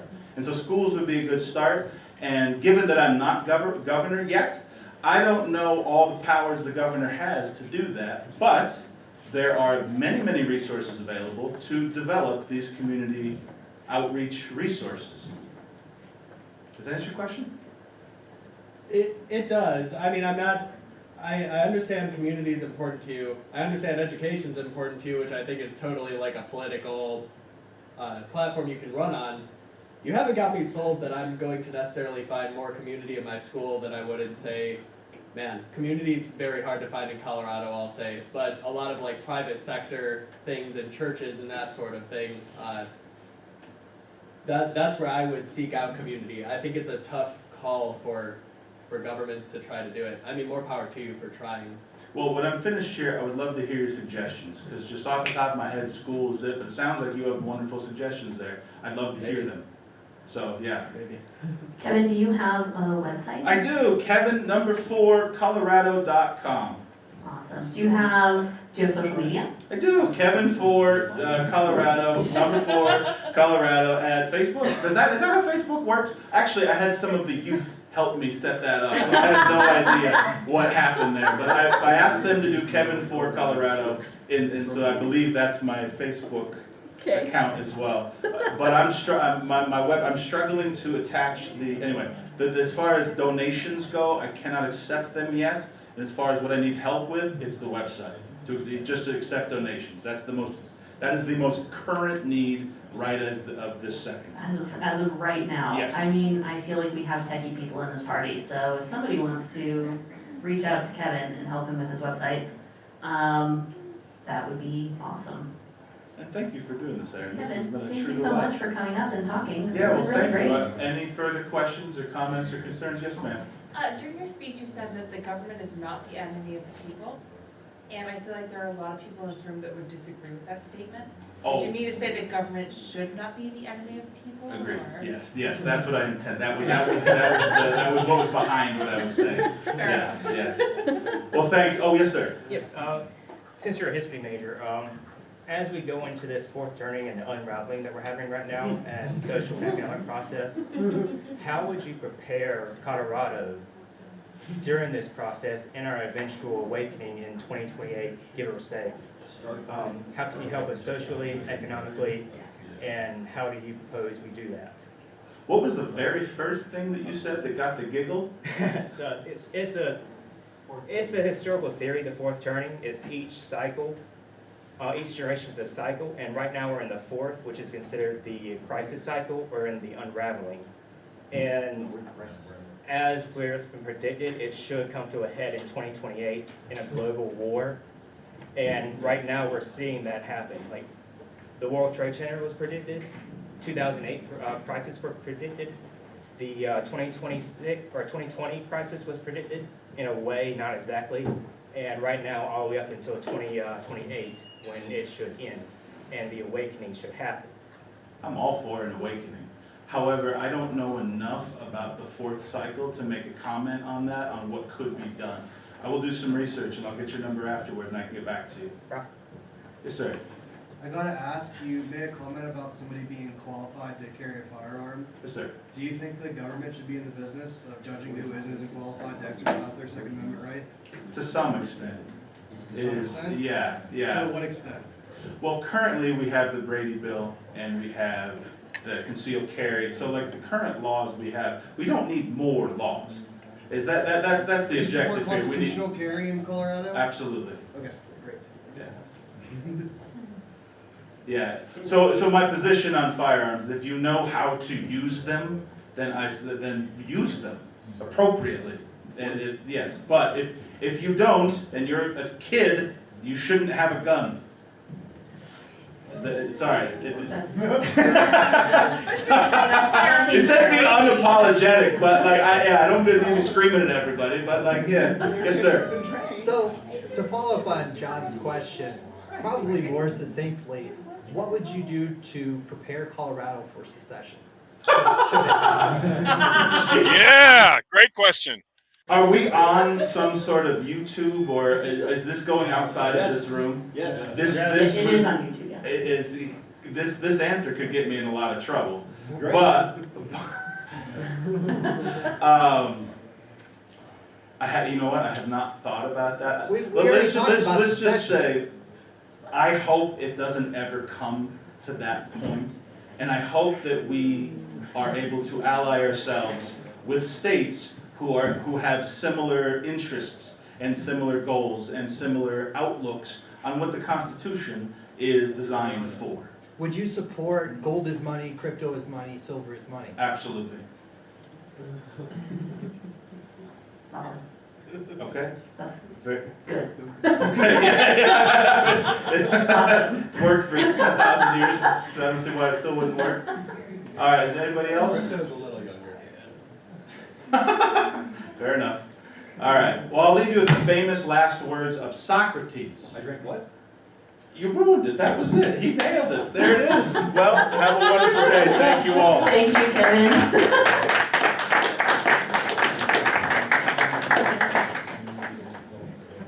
All right, our last speaker of tonight is going to be Hannah Goodman. What? Aaron, I have an update if you want one. Yes, give me an update. I'm sorry, Aaron, or whoever, Hannah, sorry, to interrupt.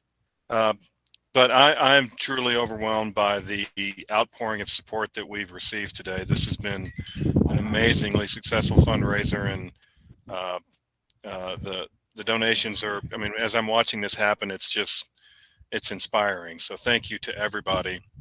We're up 25% over where we were at our last update just like 15 minutes ago. So the money's just pouring in, and it's all thanks to you. So thank you to all of you for sharing this on social media, for posting this, for sharing this with your friends. And two last thoughts. One, the new winner, or the new current first place to win the first prize is at $169. So if you want first place, you're going to have to donate $169.01 or greater, and I recommend rounding up to the near. I recommend rounding up to the nearest hundred. That's just my personal opinion. Or 69 cents. And secondly, second thought, and then I apologize, but I have to leave. And thank you all for letting me participate in this a little bit. You're about to eat our food and drink our drinks. I hope that makes you feel guilty and makes you want to donate even more money. So go for it. If anyone has any loose cash they feel like throwing away, there's a lovely neon pink bucket up here. If you're inspired by the 80s maybe and neon, or the early 90s and neon, please donate. Or if you're, if Jesus inspires you, if God inspires you, whatever inspires you to generously donate your hard-earned money, we appreciate it. Thank you, Jacob. Thank you, everybody. Have a great evening. Thank you, Gavin. Thank you, Gavin. Thanks, Gavin.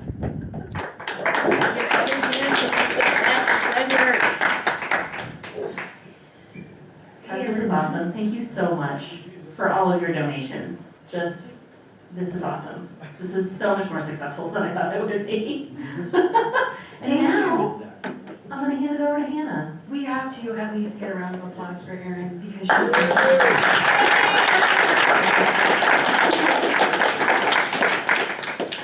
Well, I'm Hannah Goodman. You all might know me as the Vice Chairman of the Libertarian Party of Colorado. Future Chairman. Just throwing that out there, I'm claiming it for myself. I am a local candidate for City Council in Holyoke, Colorado. Yes, it exists. There was actually a fight at a convention about whether or not Phillips County was a county of Colorado, and I'm here to tell you, it is. I'm a sixth-generation Coloradan. My family homesteaded since the late 1800s in Phillips County. We developed that county. We also helped develop the town of Holyoke. I live down the street from my great-great-grandmother's childhood home. Behind me on the next block is my great-great-great-grandmother's home that they built in town away from the homestead to survive the winter. My great-great-great-grandmother also, on the other side of that family line, homesteaded and held down a homestead for multiple winters in a row. And if you know what that means and what that entails, it is a feat for a man, but it is incredible for a woman. I'm a very well-known activist in Holyoke, Colorado. In fact, when they call me to come sit in on an issue, all of our elected officials go, fuck, she's here.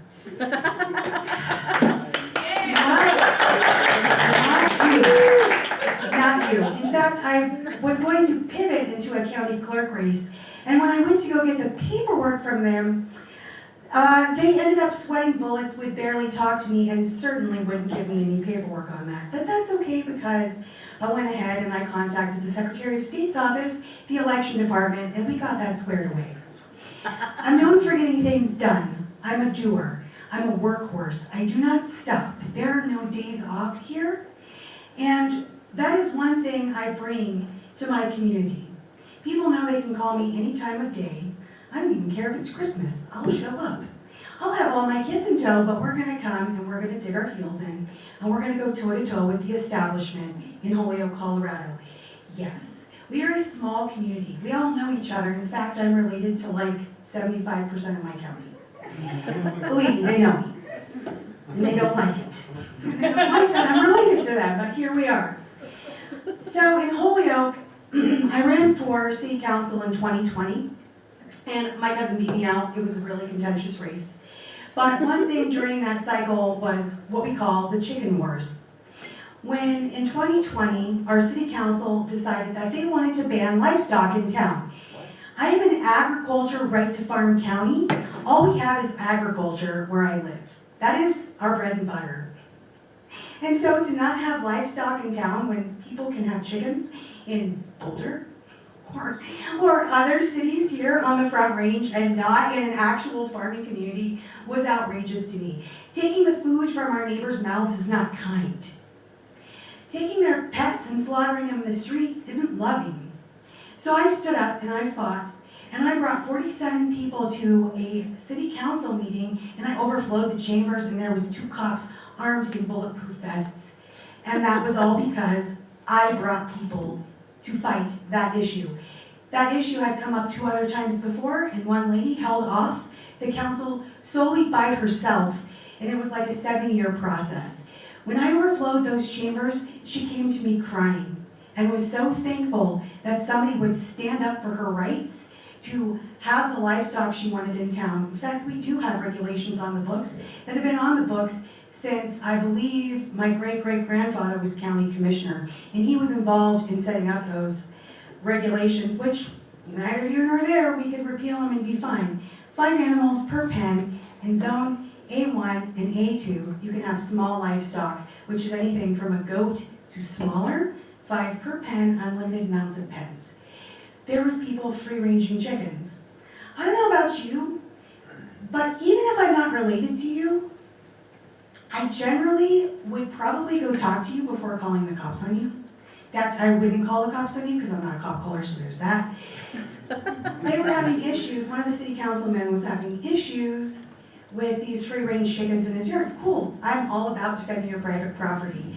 But the statute is already on the law books. All you'd have to do, if you're not gonna go talk to your neighbor, but who does that, was call law enforcement and have them enforce that. Instead, what they wanted to do was punish the entire town for the actions of one family. It's pretty authoritarian, if you ask me. It's a little excessive for a small community of 2,000 people, right? We've also, after my loss to city council, directly after that, on Christmas Eve, we had a young unarmed man killed by law enforcement after delivering presents to his children, which there was a restraining order between him and his partner, but it was a government-imposed enforcement order, and they didn't want it, even though they had some problems, and the cops saw him there. He chose to run, and they chose to kill him. Cop killings even affect my community, and we are tiny. Most people leave their doors unlocked. This is absolutely ridiculous. The way that government grows is like a cancer. And believe me, you guys feel it on the Front Range, and we're feeling it now out where I am. The only hope that we have left is people to fight for liberty. And I gotta tell you, I wake up, I eat, sleep, and breathe the fight of liberty every day. I will be here when I'm sick, I will be here when I'm tired. I do not take days off. This is who I am, this is what I fight for, and my community is what I fight for. The 3 issues I'm running on that directly relate to Holyoke. My first issue would be to create economic prosperity. One way I would do that is by trying to overturn the laws on the county and city books that my grandfather had a hand in, and overturn and try to bring in the sales of cannabis. I'm right on the Nebraskan border. Can you imagine the sales of cannabis in Phillips County? If you could just drive 15 miles into Colorado, instead of driving at least an hour and a half from where I'm at in order to purchase these things, right? You can go to the doctor, you can get prescriptions for opioids, you can get addicted to that, and you will. You can't, in my county, purchase or even grow your own cannabis. You have to drive an hour and a half away.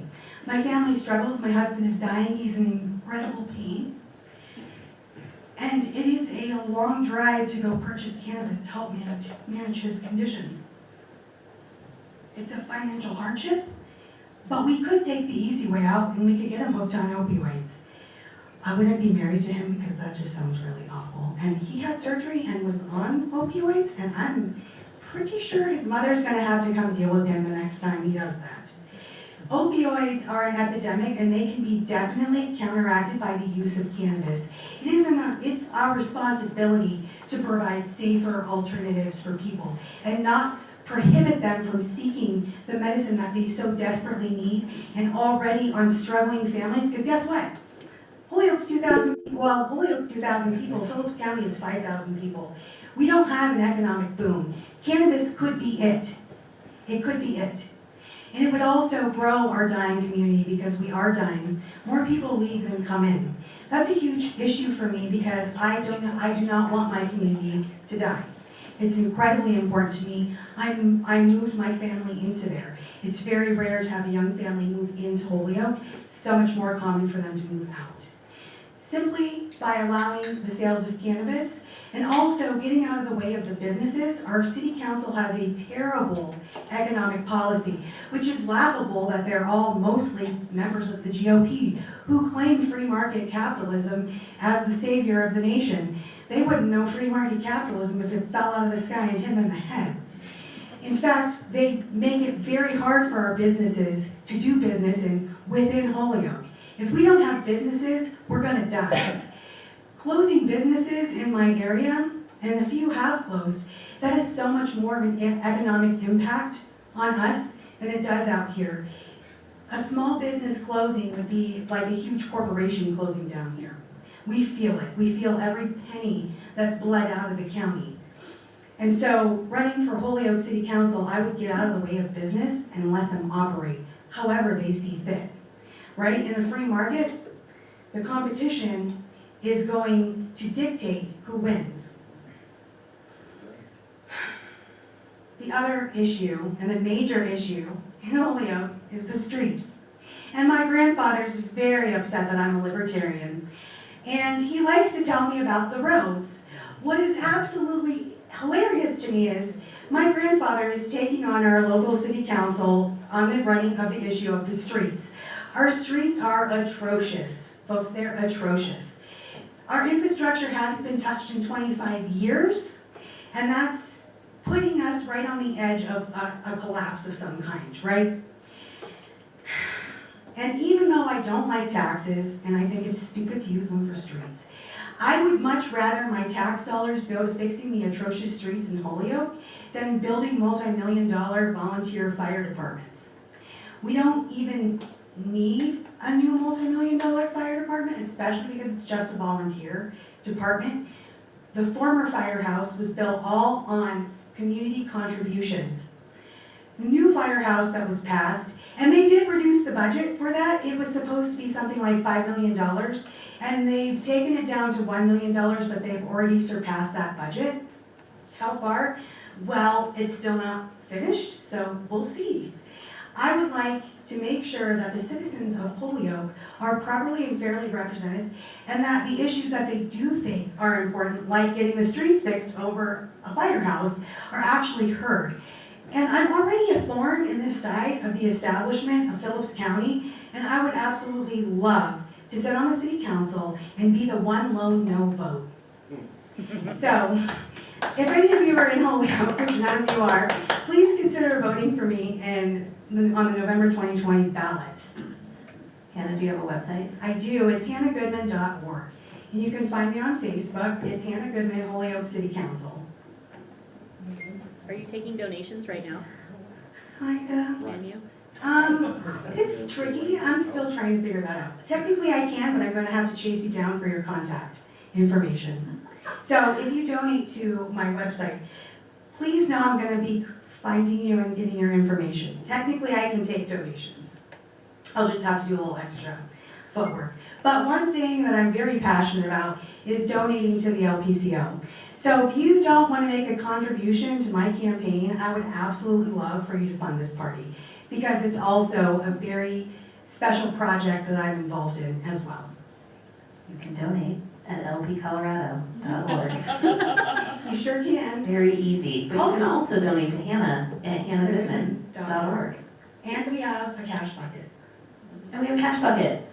Also, I mean, anybody up north, we're gonna go out to Phillips County and we're gonna knock doors for Hannah, so just buckle up for that. I'm still several hours away from all of you, just be prepared. That's fine. Road trip. Thank you. Hannah, you are awesome. Let's give a big hand to our listener. You're the best. I don't know, when am I supposed to take questions? I'm so tired. That speech made me realize why Angela calls you Hardcore Hannah. I'll take questions, but I want to sit down. Does anybody have any questions? Any questions? No? All right, fair enough. Oh, yeah. Well, Gus. How can the county commissioner out in northeast Colorado be able to push back on the state in any way? So, for the county commissioners specifically, One thing that you could do is you could decide how you want to run an election. Well, actually, that's the clerk. But the county commissioners kind of have to sign off on some things. So they have power of controlling the elections within Phillips County. And they were working on trying to get us back on paper ballots. So that's one issue. One thing I've worked on with our county commissioners, and I represented my community and was asked to represent my community, was to stand up for our healthcare workers and our teachers against the forced mandates. Many of our healthcare workers were told that if they stood up and said anything, they would be fired. Well, cool, I absolutely hate the hospital, I'm a hospital board, and I'd rather be dead than go there. Guess what, they also don't employ me, so I have absolutely no problem being the voice for people who can't have a voice for themselves. During that time, we tried to get our county commissioners to declare Phillips County a sanctuary county for healthcare mandates. Our county commissioners declined that, which is not surprising because they're very weak. Another thing that county commissioners can do, we have declared Phillips County a sanctuary county for red flag laws. The sheriff actually has way more power than the county commissioners. So a sheriff is is the most powerfully elected person that you can elect. They can actually keep like the feds out of the county. Like federal agents have to go through your sheriff in order to enforce anything, and if your sheriff says no, they can't go in, and if they go in, the sheriff has a lot of power and will shoot them out and can take them to court. So your county elected officials actually have far more power than you think, and that is one reason why I focus so hard on local and county government. You don't have a lot of power in the federal elections, unfortunately. A president's going to be elected that you probably didn't pick, right? Chances are you can affect a local or a county race just simply by voting. I don't know that voting is the best thing we can do, but on a local government level, I do believe that you do have far more power there than anywhere else. So it would behoove a lot of people to keep their focus on their county and local levels, because that's really where the erosion of liberty starts. Hi, David. What are the campaign finance limits for your campaign? I don't know, because I've never actually taken money for a campaign. I just usually just do it myself and wing it. Jacob may actually know the answer to that question. You're extraordinary. I know it individual at one time is $2,000 per quarter. I will be honest with you, that's on the state candidate level though. I'm pretty sure it's the same for county and local races. Pretty sure it's the same across the board, but usually it's per quarter, $2,000 as an individual. However, you can always start a political action committee and you can donate that way. Or you can, as a candidate, take a loan and pay back almost nothing on that loan per month and then die and it doesn't matter. So, there are ways to figure this out. If you wonder how candidates raise all this money, it's, there are some sticky ways to do it. They say campaign finance laws are to keep dark money out of politics, but all it really does is fuggle the whole system way more. It actually probably encourages the dark money it tries to prevent. Well, welcome to government. That's very true. Any other questions? All right. All right, our very, very last speaker for tonight. Let's give a hand to Hannah again. And she's right. Local elections matter a lot more. We can hamstring the federal government pretty dramatically by making some smart libertarian choices on a local level. And she's absolutely right. Sheriff, in fact, the only person that can remove the sheriff is the county coroner. So just fun facts about government. Our very last speaker of tonight is Brandon Work, our very own Brandon Work. Woo! Brandon. Yeah, Brandon! Let's go, Brandon! You're muted, Brandon. There we go. We're still muted. No, you're still muted. You're muted. There you go. Can you hear me? Yes. Hi, Brandon. Hi, guys. Hi, everybody. Hey, great seeing you. Thanks for coming out. That's awesome. Yeah. So you might be wondering, like, who am I? What am I doing here? Why am I speaking? Well, my name is Brandon Wark, and for years I actually worked in Colorado Republican Party politics. Made a living doing it, consulted on some campaigns, worked at the state capitol for a short time. But I left the GOP to join the Libertarian Party. And I was on the board of the Libertarian Party of Colorado for a short time, several years ago. And now I have a website, freestatecolorado.com. So why am I here? Why did I join the LP? Well, I think the Libertarian Party provides a unique opportunity to reach people with a message of liberty that many people may not have heard before.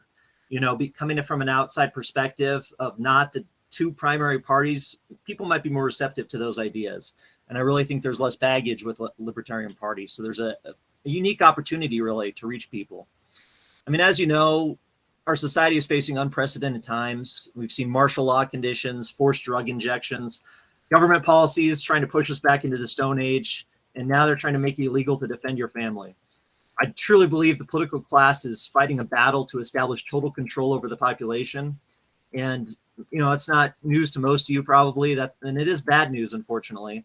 But the good news is there's more people than ever who are waking up to the truth of government. And the truth is that government is slavery. And the political class are attempting to cement their control and perfect this slave system.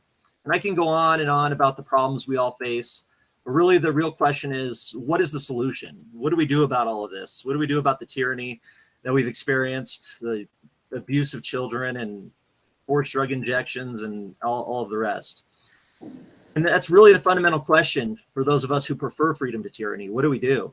You know, there's a whole new generation of political activists, of people who've come online, who've woken up, as I said, over the last several years. These people are looking for a place to channel their energy. They're looking for something to do about it.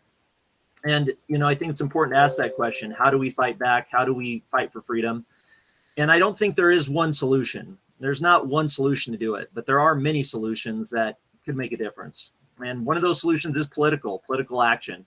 So a lot of people, a lot of libertarians or liberty-minded people don't want to fight the state or get involved in the government political mechanisms because it is so dirty and so authoritarian. But really, I don't think we have a choice on some level. So as much as we may wish it to disappear overnight, you know, the state isn't going away anytime soon. So liberty lovers everywhere must realize, you know, you have a vehicle to affect change. There is a place you can get involved. And as Hannah was talking about and others tonight, you know, it's your local community where you can really make the biggest impact. This means your city, your county, and your area, you know, where you spend most of your time is really where you should focus your time and your money. And thankfully, you don't have to do this alone. You don't have to do this on your own. You have an organization that is dedicated to affecting political change, to fight for freedom and liberty. And that, of course, is the Libertarian Party of Colorado. And I do believe we are in the fight of our lives. And when you fight, you don't want to fight alone. So I really encourage you to donate to the Libertarian Party of Colorado tonight, to get involved, to volunteer, and do everything you can to spread the message and fight back against the state because we must. It's very true. We just have to, you guys. Like, we have to be as loud and as out there as we possibly can because there's so much. It's like they're hucking spaghetti at the wall, just like constantly. It's so many things just constantly in our faces, you know. Denver County, Boulder County just passed basically a ban on concealed carry. So I don't know if anybody knows about that, but you can no longer concealed carry anymore in or around buildings or parks, including mountain parks, that are owned by, leased by, or leased to the city. I mean, like, stuff is coming, and that is directly coming from out of state. Like, it's only illegal directly to out of catch state. you. Yeah, that's true. That's true. But, you know, these are things that are happening, like, right now, you know. They are very much trying to take. Suddenly 15 bullets is a high capacity magazine. Remember when they said that was not a high capacity magazine like 5 years ago? Yeah, now it's too high. Now it's too high, right? So like, there's a lot of stuff going on, and we need to be as loud as we possibly can, right? Just in our communities, which is what this is all about. So, you know, we're gonna hit the ground running real hard for the next couple of years. We need to get our message out there as loudly as we can. And we need to introduce ourselves to our community, you know, so that they don't just think that we're Twitter edgelords or whatever, you know? Like, we're normal people, we all want the same things, We're right? edgelords in real life too. We are yes, well, that's, yes. Well, fair enough, we are edgelords in real life too, like, but it doesn't seem so edgy when you're talking to somebody. Like, when you're talking to somebody face to face, right, and you go like, all gun control's racist, right? It sounds a little crazy when you say it online, and when you start explaining it, then people are like, okay, yeah, you maybe have a point, right? I'm not saying you're all gonna agree with us, they're not. There are some people who want to be ruled, right? There's a lot of people who want somebody to tell them what to do. If it's not the state, it's gonna be a church, it's gonna be a cult, it's gonna be their family, it's gonna be whatever, right? That's okay, right? If that's how they wanna live, that's okay. But that doesn't mean that they get to tell us how to live, right? So, we need to be as loud as we possibly can. Thank you all for coming out. This has been a shockingly successful fundraiser. I'm so proud of all of you. Jacob, yeah? Can I speak a few minutes about volunteering Oh, real quick? yes. Yes. Thank you, I appreciate it. Do you wanna go? Yeah. Okay. Sweet. Thank you. Thanks, Brandon. Let's give a hand to Brandon because he's awesome.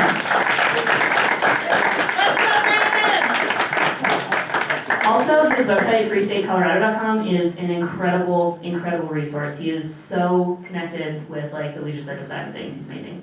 Question in the back. Not to be a mega creep, but Brandon, I saw you at Teller's Tap Room one time. I worked there, and if you wanted help maybe setting up an event there, I would be more than happy to help facilitate on that. What a creep. There we Yeah. Great. Sounds great. Thank you. That's awesome.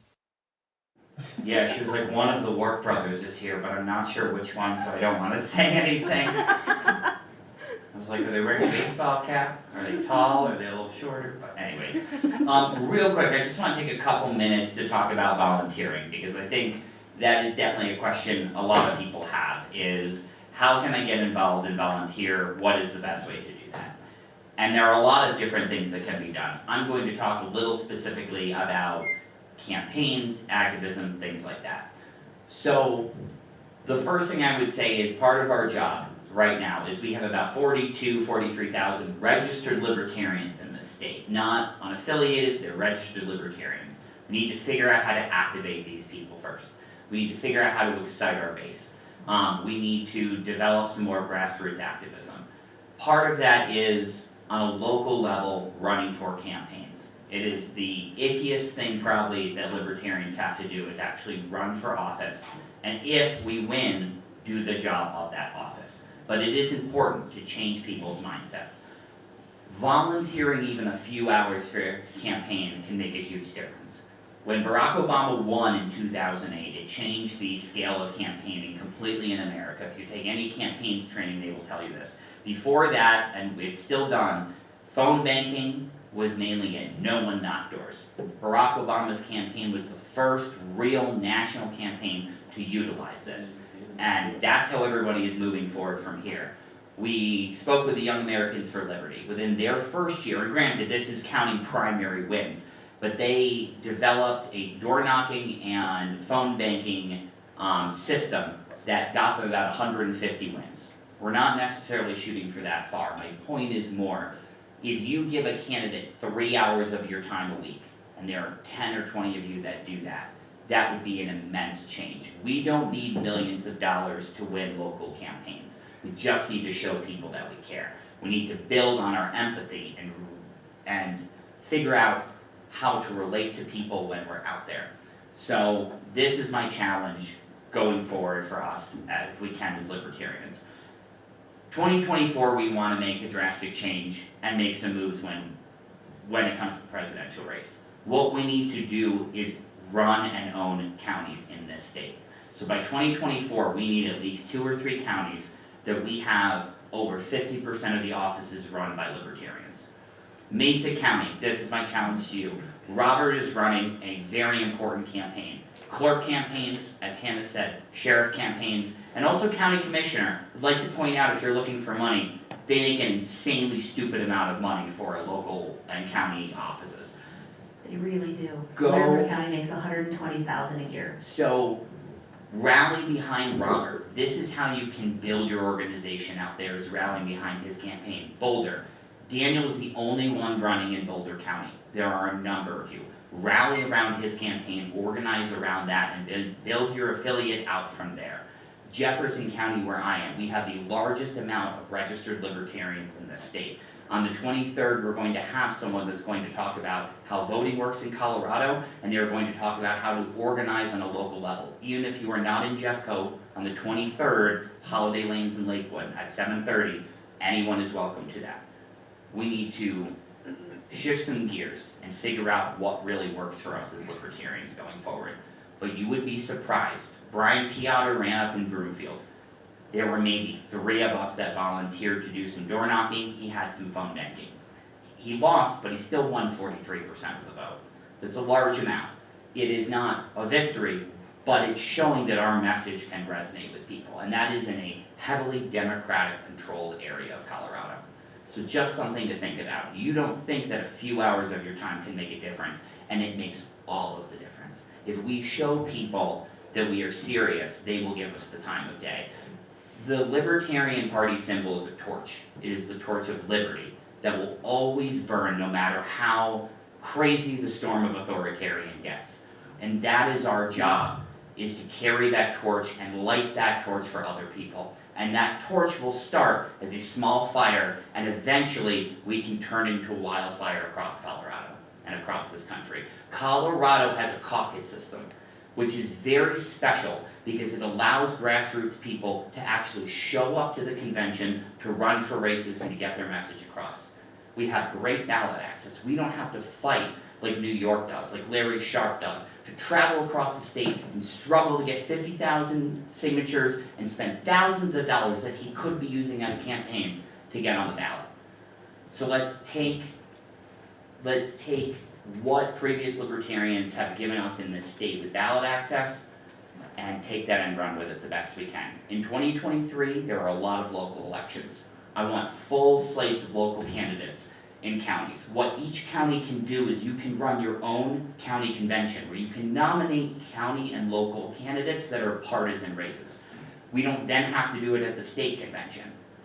So in 2023, let's have large affiliate counties show up to our convention with candidates that they either have or plan to nominate. Let's show Colorado that we are truly going to be a force to reckon with. Because I'll tell you, as we've gotten out there, there are Republicans and there are Democrats who have lost faith in their parties. There are Clinton Democrats that don't know where they fit in the Democrats. There are Liberty Republicans who struggle again and again in these primaries, beating their heads. I had a Republican tell me, we are working on a grassroots level. We brought almost 50% of grassroots people to the assembly. Well, when the Mises Caucus organized, we brought 70% of the voting delegates to the National Convention. Organization truly does work. And what I heard when the Republican told me that is they are no better off than we are. They're not. They struggle. And as Hannah says, and any time you talk to a Republican, as nice as you can, tell them this: you are a dead party, and we are the broom that will sweep up your ashes. So thank you. Volunteering health candidates.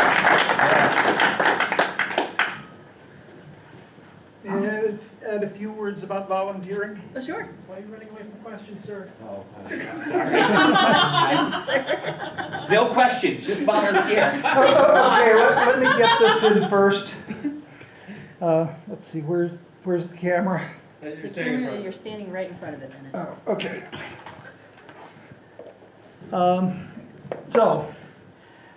Yeah, I painted a pretty grim picture, in particular about one kind of volunteer we need, and that's treasurer. But you see, I'm running for the office of Colorado Secretary of State, the person who actually administers those rules. And I do remember from the previous century that if you want to learn something, the best way is to teach it.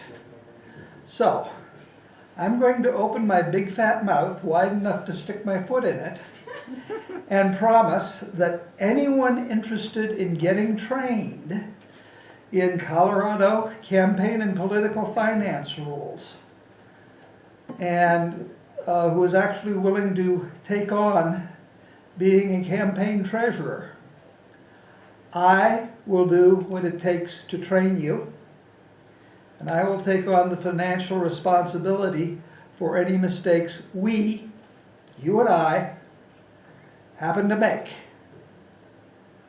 And I can be reached at Rutledge's, RUTLEDGES.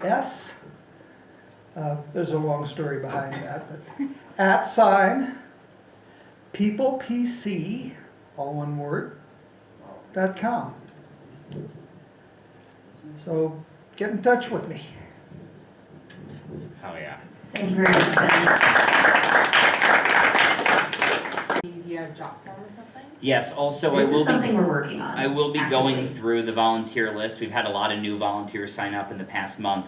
We'll be divvying up names per counties, and especially the counties with active affiliates, we will be sending them a list so they can start reaching out to people. One thing we're going to be doing in Jeffco is, as new people sign up to the Libertarian Party, within that first month they sign up, they will be contacted by our affiliate letting them know when the next meeting is. Because we want the people to know we are active. Yes. Lots of it. Yes, Gus? Can I set you up for a softball? Yeah, please, great. So what is the point of picking up the ashes of a defunct Republican Party to only then still be in second place? You want me to answer that? Whatever. So it's a dying party. I deal with dead animals. I'm a tanner by trade. So this is going to be a real good analogy. When an animal dies, after a few hours, rigor mortis sets in, and the animal becomes very bloated. Coyotes are the awfulest, by the way. And as that air eventually escapes, it creates a vacuum within that body. The current GOP is bloated. It's dead. It's done. It's dead. Right? It's not coming back. It's bloated. Right now, we're starting to see a little bit of the gas going out. They haven't picked up new voters in Colorado in a really long time. They're not growing, they're shrinking. By the time that animal gets down to here, whoosh, all that air is going to come out. It's going to create a vacuum. Nature abhors a vacuum. You know who's going to step into that place? I feel like we could be poised to do that. And if we are, our message is so much stronger, so much better, and in fact, so much more loving than what the other side of specifically the Democrats likes to put out. And when people are faced with real love and the beautiful ideas of liberty, their hearts are going to be so moved. That's what most people vote for tax increases. It's not because they have all this hate for someone. They genuinely want to end these problems. And we actually have the solutions. And once they start seeing them in practice, they're going to be hooked. It's like a drug. We're all here because it's like crack, man. Right? And that's why I don't think as soon as that GOP body creates that vacuum, we're going to step into number 2. The Democrats have plateaued. Their death is coming. It's inevitable. They're not growing. They're not shrinking. I think they're currently going to die. And so it's such a beautiful opportunity to step up and fill both voids. Why not? Yeah, and also real quick to that, Betty Rose Ryan, who is a lifetime libertarian who lives in this state, there was a Republican who showed up to our local affiliate meeting and said, why don't you just be Republicans? And she said it well. The Democrats will always exist because there are always people who want the state or feel like the state needs to solve their problem. There always will also be the anti-state party, or it's not even the best way to put it, the Liberty Party, the Freedom Party.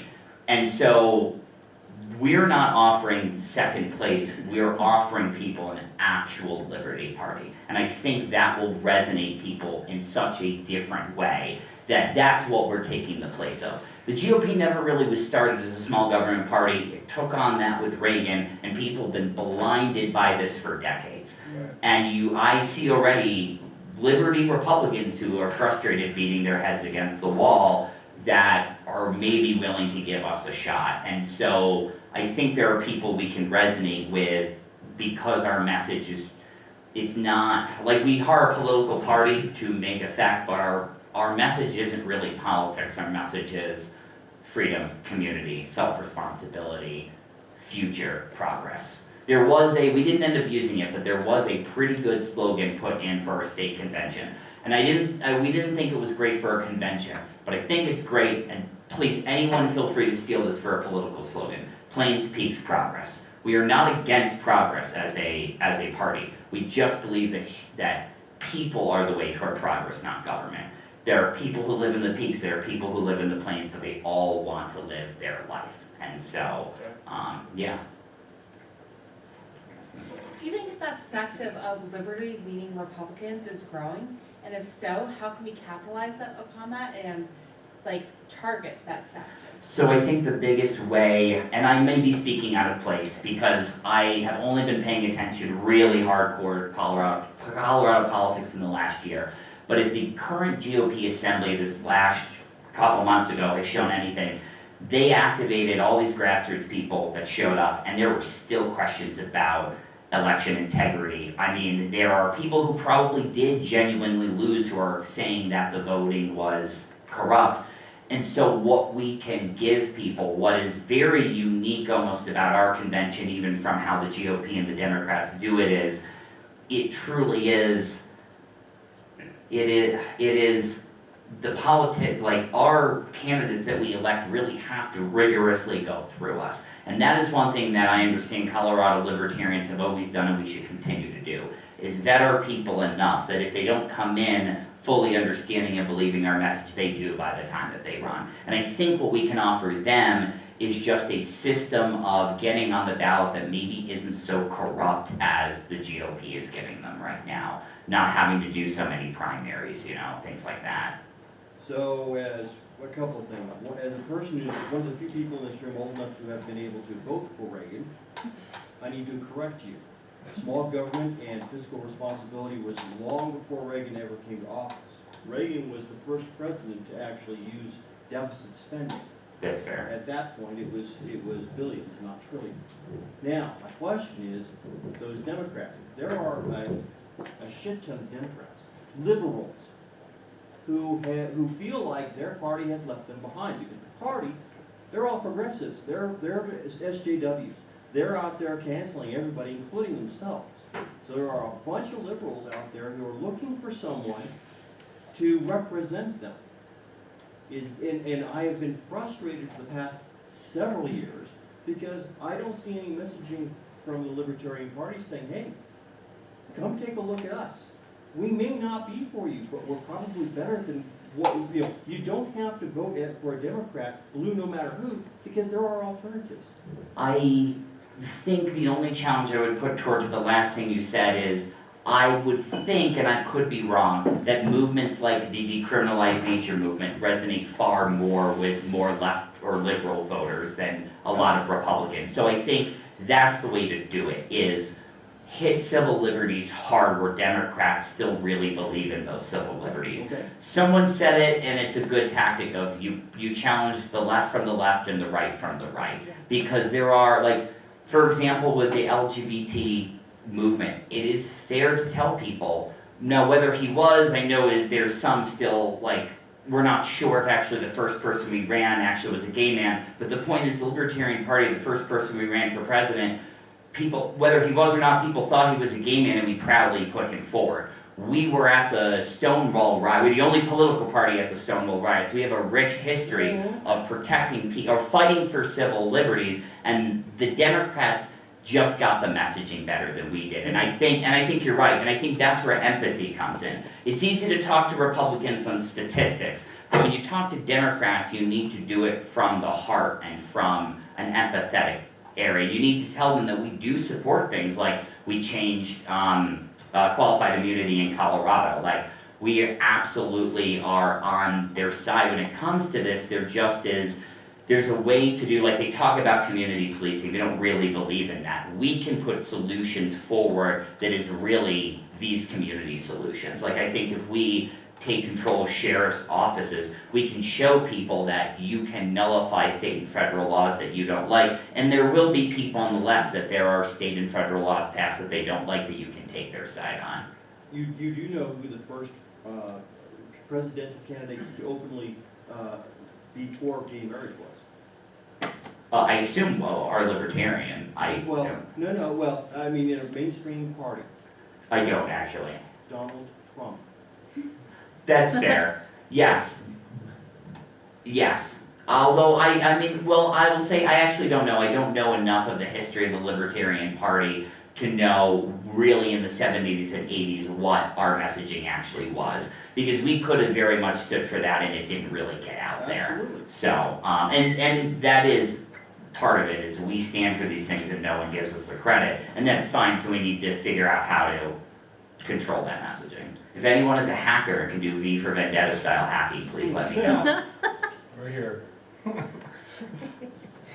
won't tell anyone. Is this national brochure, we bought about 500 or 600 of them, and I've gone through and added to them this little QR code which takes people to the voter registration site. So when they see the brochure and they want to register to vote Libertarian, they can do that right from their phone. Fantastic. Yeah. We've got about 500 or 600 of those. And the other thing I'd like to show you, which I'm going to have to share my screen. Let me see here.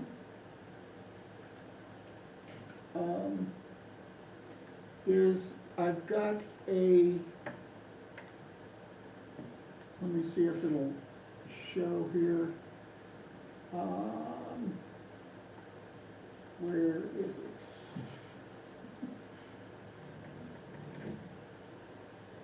Oh, there it is.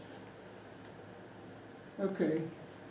This is a petitioning tool that lets you validate voters' signatures right when you are collecting them. And if you're out petitioning for the PRA or for other tools or for other petitions, you can carry this on the back of your clipboard, and if somebody says, well, I don't know if I'm registered, you can say to them, fine, scan this QR code and look it up on the Secretary of State's website, which means that you have a valid signature right there.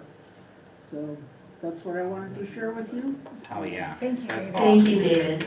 All of that will be going out in the outreach table in the box. We are planning to send out signature gathering forms for the affiliates.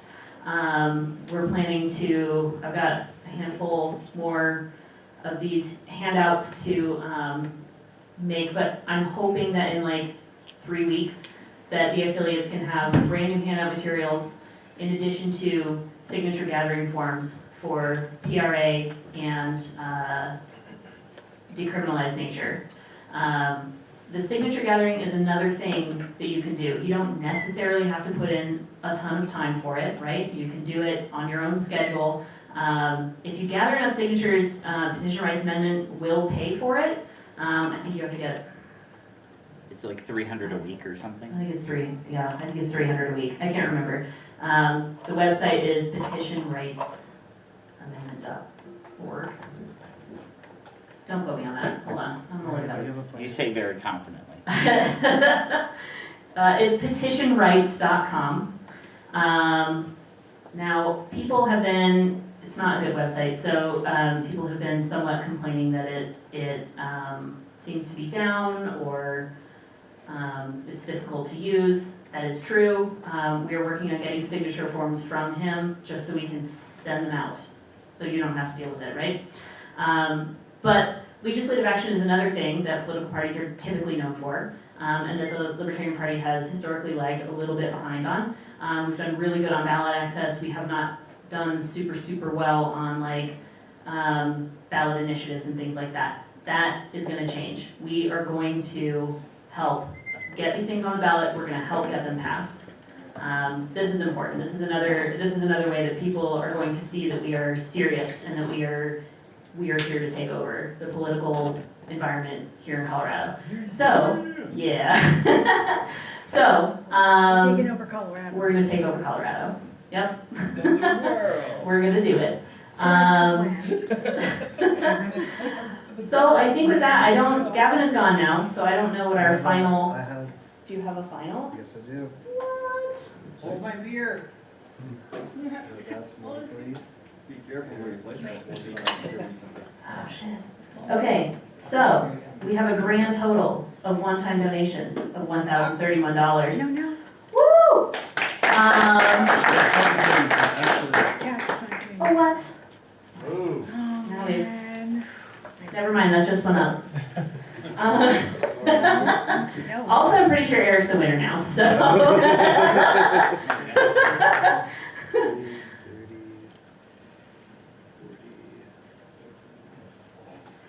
444.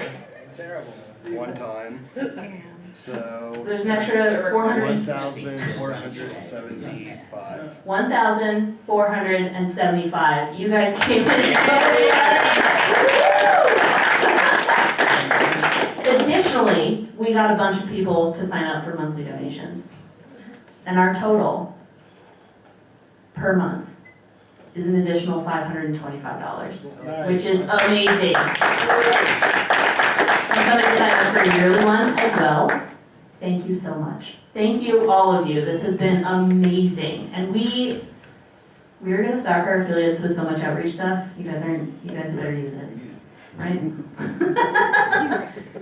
You guys had better use it. You guys had better be going to all your county fairs and taking your candidates around and introducing them to everybody and getting the word out there Getting about donations liberty. in the CRA, in the CRM. Yes. Yes. Yes. Yes. And one more shout out for Aaron here for putting this all together.